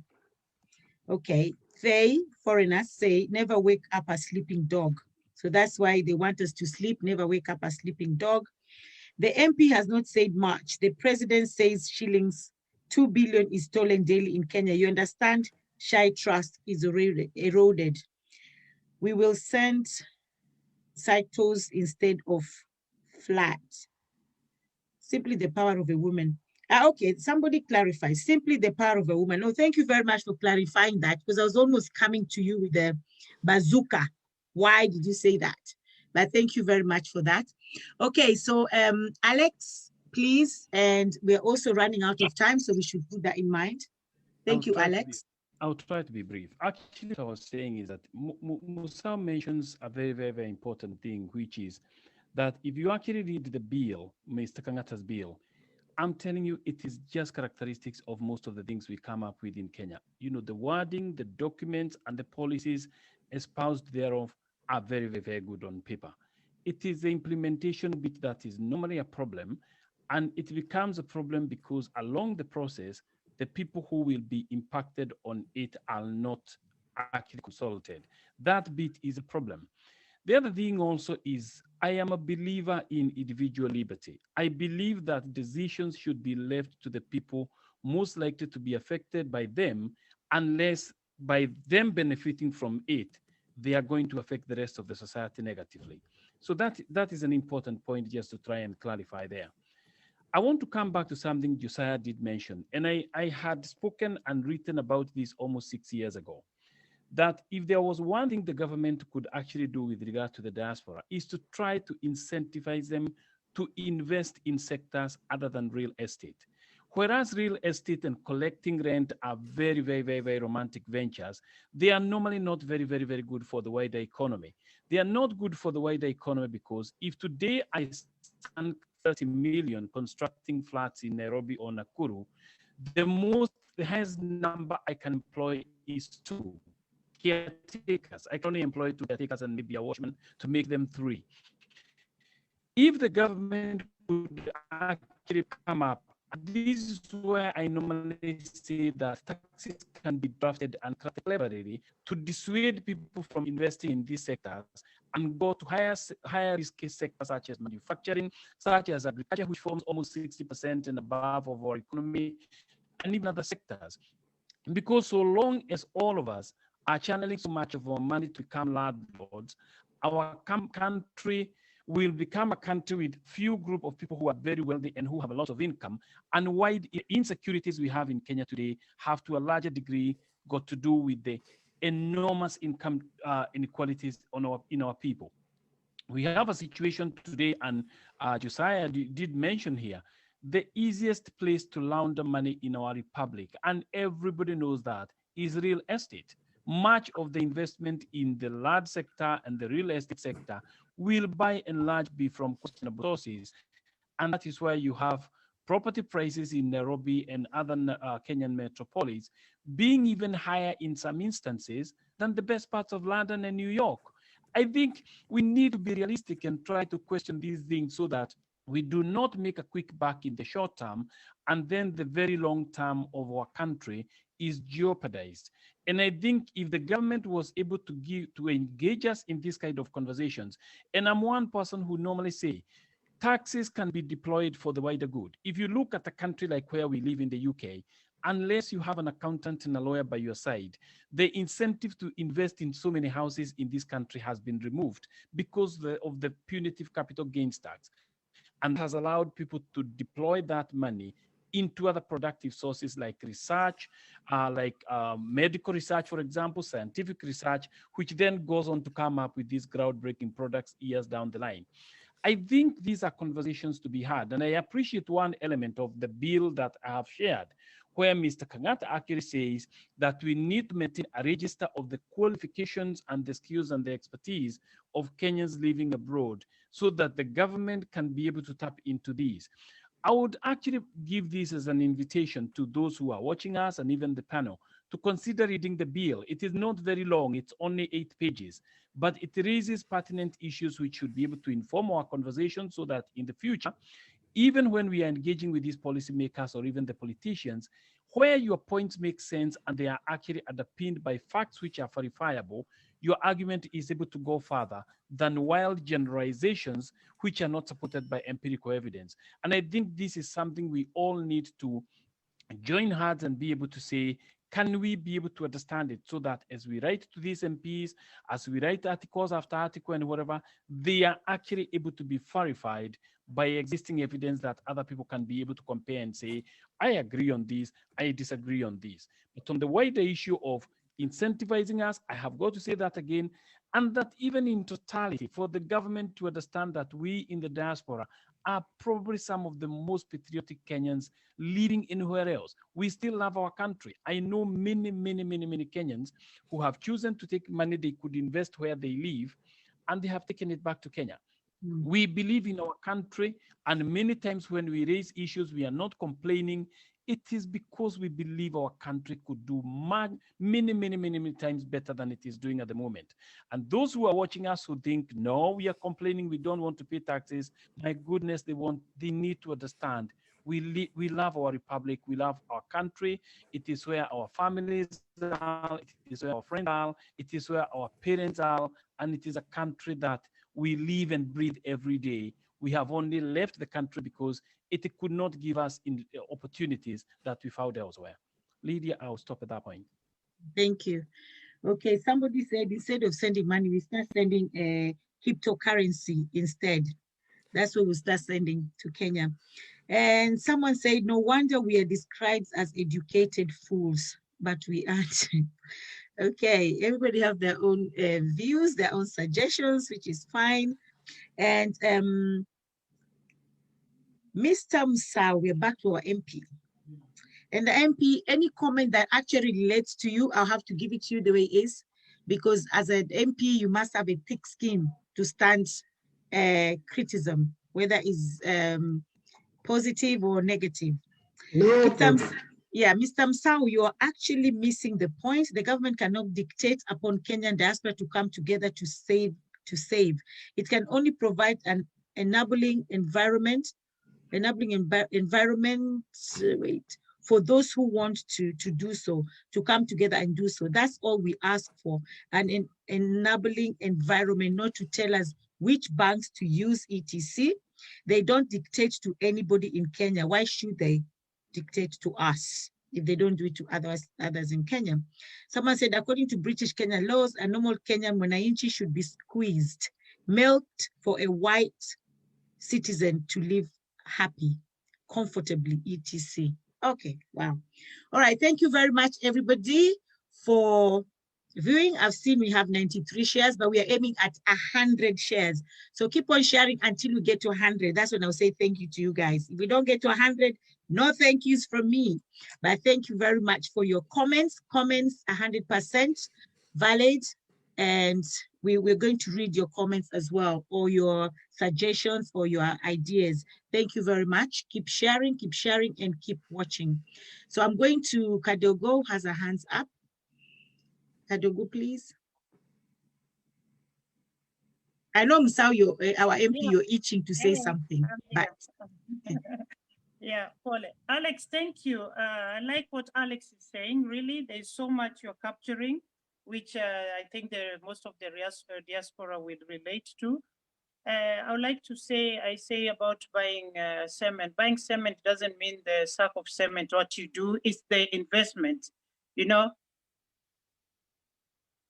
Naniskia? Yeah. Can you hear me? Yes. Okay, I see you talking. Yeah, so it's like it's the investment. I started in, normally it's not good to talk about personally, but I've been listening and I'm saying, okay, these people are really talking about most of what we do. But it started just supporting family members, then it went to a foundation, and then after foundation, it came to, you want to come back home, what will you want to do, which is normally the problem of most of us when we want to return home. I heard Alex talking about investments. We all want to do real estate and then the kind of people we'll employ.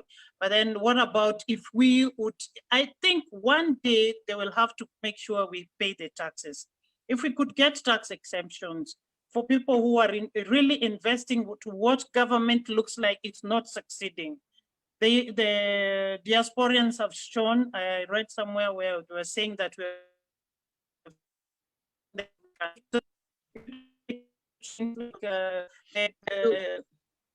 wow, Kadogo, we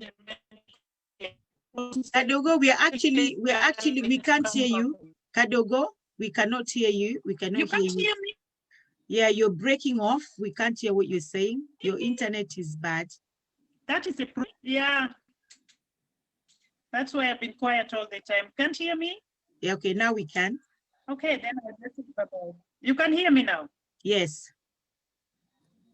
Yes, I've said so much. Okay, Alex, it's about the investment.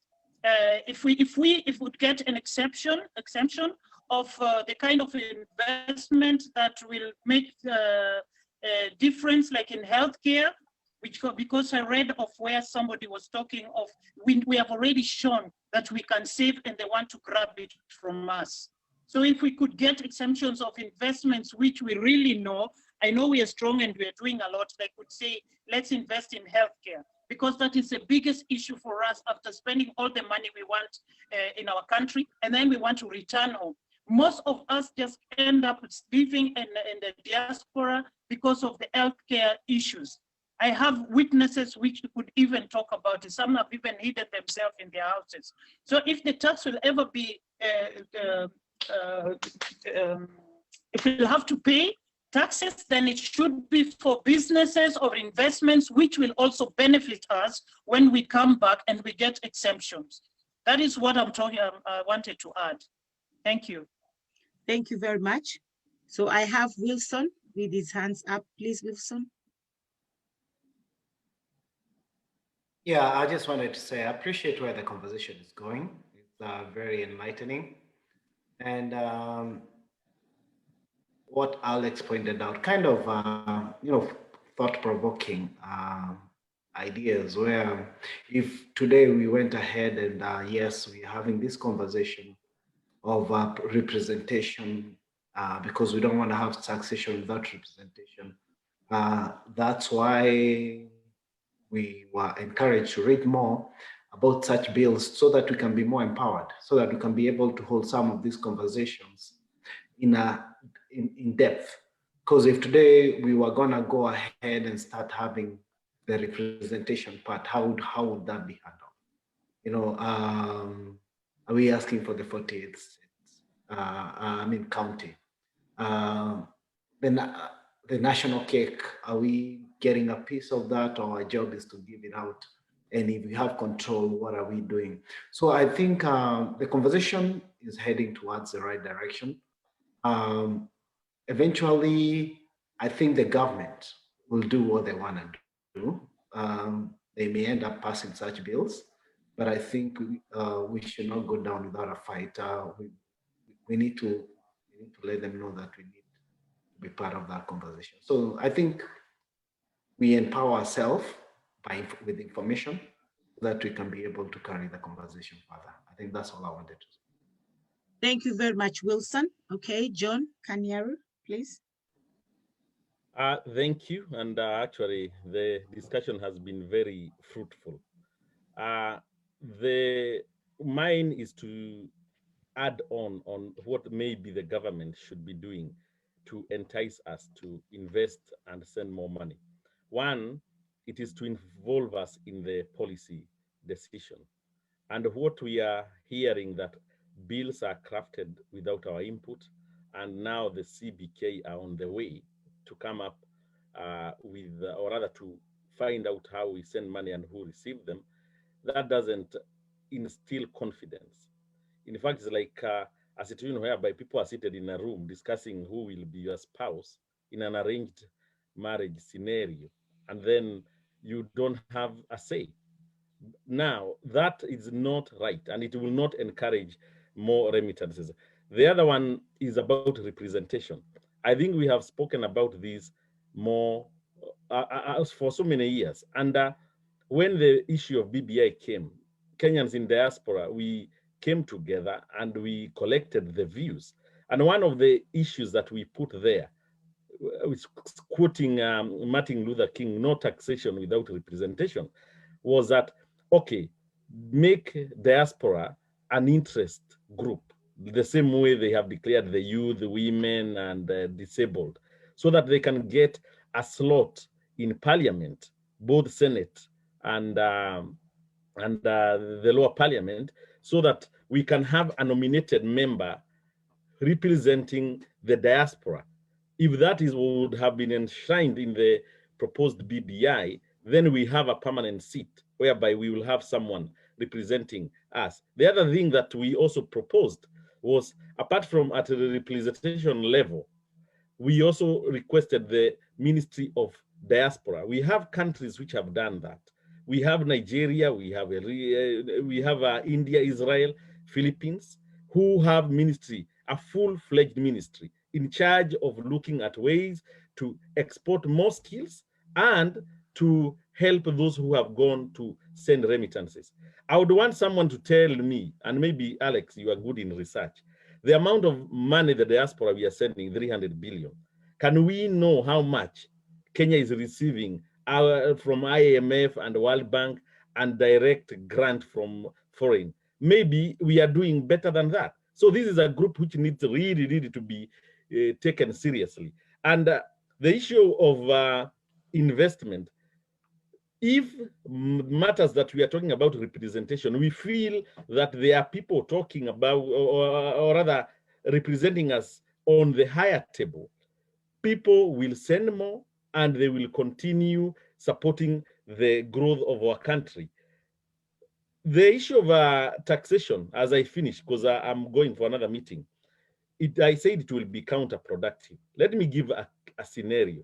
British government, when they were colonizing India, they came up with a policy because they wanted to finish the number of cobras in the country, that if you bring a cobra, they are buying it. So that policy became counterproductive when the Indians started rearing cobra in their home, and then they bring to sell to the British as a way of earning. So they wanted to finish cobra. In fact, the cobras in the country, they quadrupled, because now it becomes like rearing some rabbits or some whatever. So the moment they tax, they will get a scenario whereby the remittances will drop. So the actual intent is defeated in the very policy. Anyway, thank you very much. I have really enjoyed and learned a lot. Before you go, you asked a question, and I think I would want to answer this because it is important. You know how much the foreign direct investment to our country compares to Alex, our remittances. Yeah? Alex, I think because of time, we're going to come. Yeah, because of time, because we're coming back next week with the same topic, because this is not finished. Okay. But because of time, of course, I want you to write that question down. And when we come back next week, of course, we're going to tackle the same question again. And because we also have some of the comments here that I'm not going to read today, but I'm going to read it next time when we come back because of time.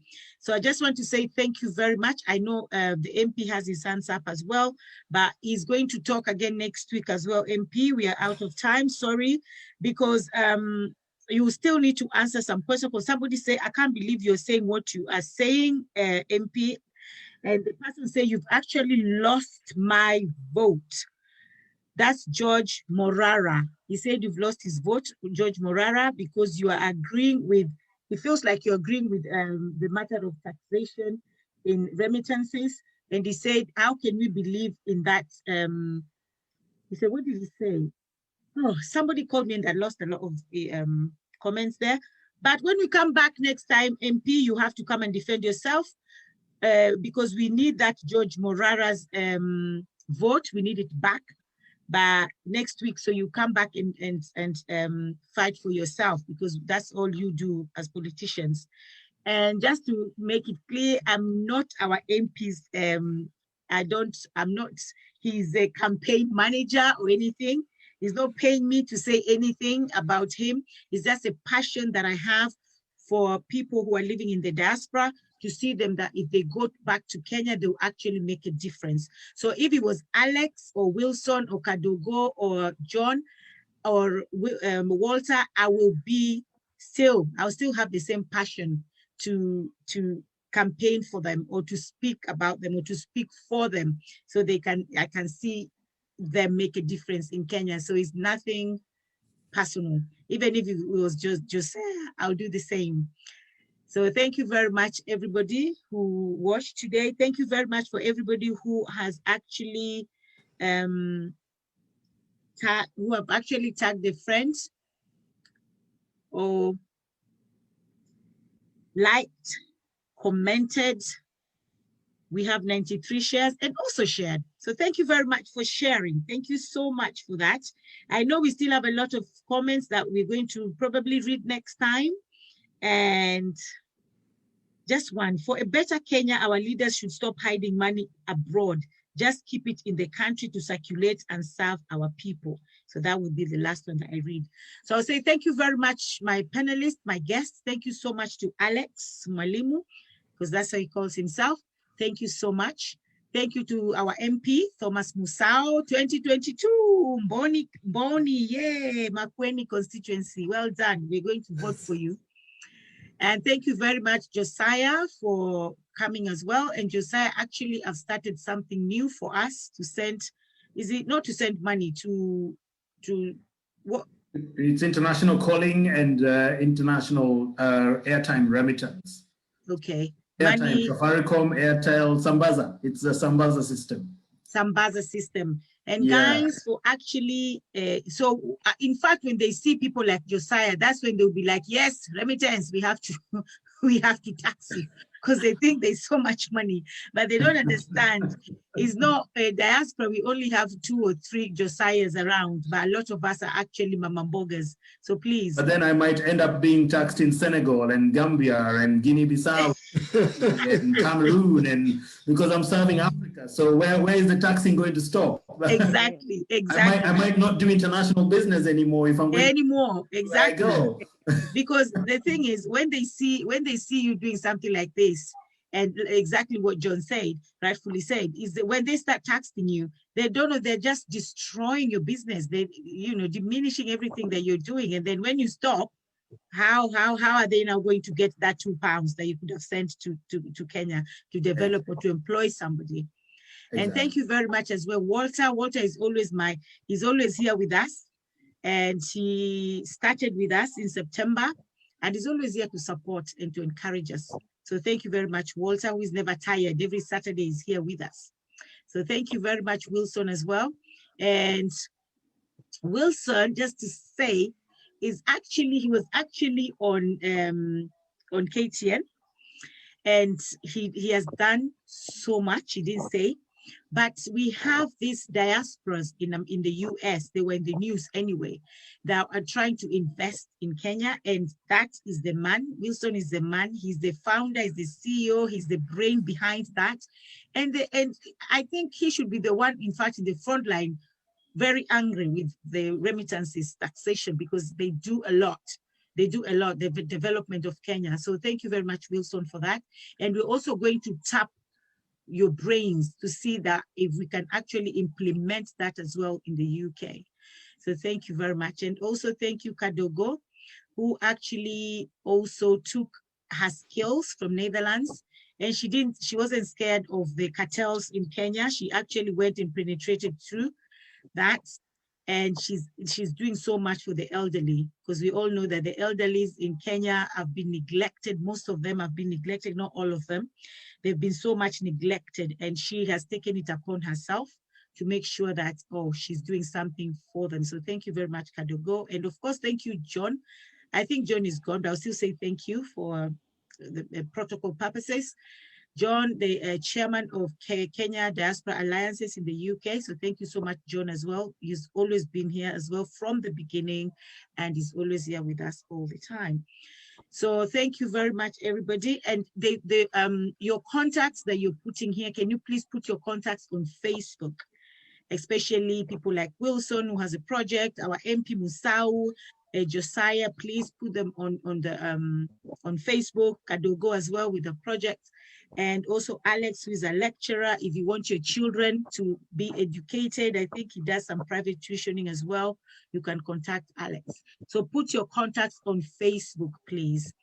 We are going to come back next week and continue because I can see my MP itching and itching and itching, but I'm not giving him a microphone. I'll give him next week on Saturday. We are back here again, same panel. We are coming to talk again and finish this topic because there's still a lot to discuss. We still have a lot to learn from Alex. So thank you very much, everybody. Thank you, our viewers. Thank you for all the people that shared. Thank you for your comments. Thank you for your contributions. And thank you just for being here and watching. Thank you for your support and your help all the time. And I just want to say, talk about COVID, like we say, guys, COVID is real. COVID is out there. A lot of people are dying because of COVID. Thank you. Don't be ignorant. Don't be lied to. Don't just assume that, oh, it's not here, I'm going to. Guys, it is real. We've seen a lot of people lost their lives. And right now in the UK, we are actually in is it tier 5 or 4? 5. We are in 5, isn't it, Josiah? We're in tier 5, actually. We're in tier 4. Oh, 4, okay. Yeah. And what does that mean? That means we can't go out. You can't meet if your boyfriend doesn't live with you or your husband, you can't, of course, if it's your husband, they have to live with you. But you can't go and visit somebody else in their house. You can't meet with your friends.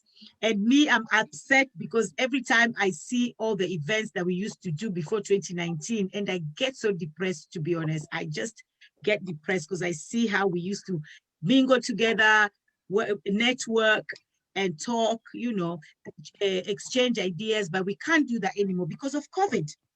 So if we want to do that again, we have to actually listen and do what the government is telling us. Let us abide with the government guidelines. Wash your hands. Washing hands is hygiene anyway. Nobody should even tell you to wash your hands. It should just be you washing your hands all the time.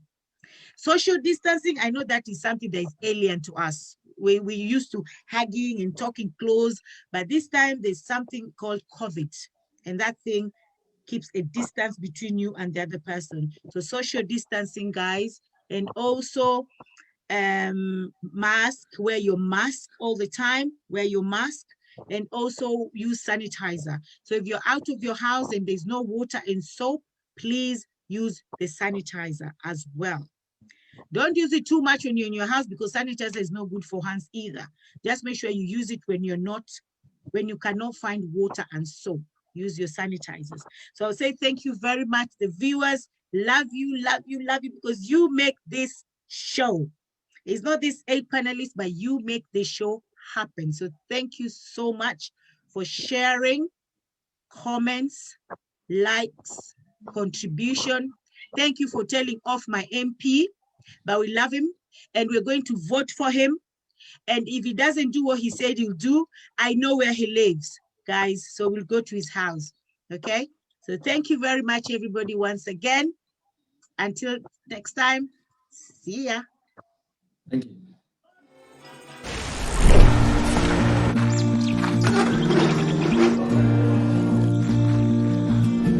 At World Remit, we understand what the journey is about, how it can sometimes take a little distance to bring us a little closer together. With ways to save more when you send more, World Remit is here for you, so you can be there for them.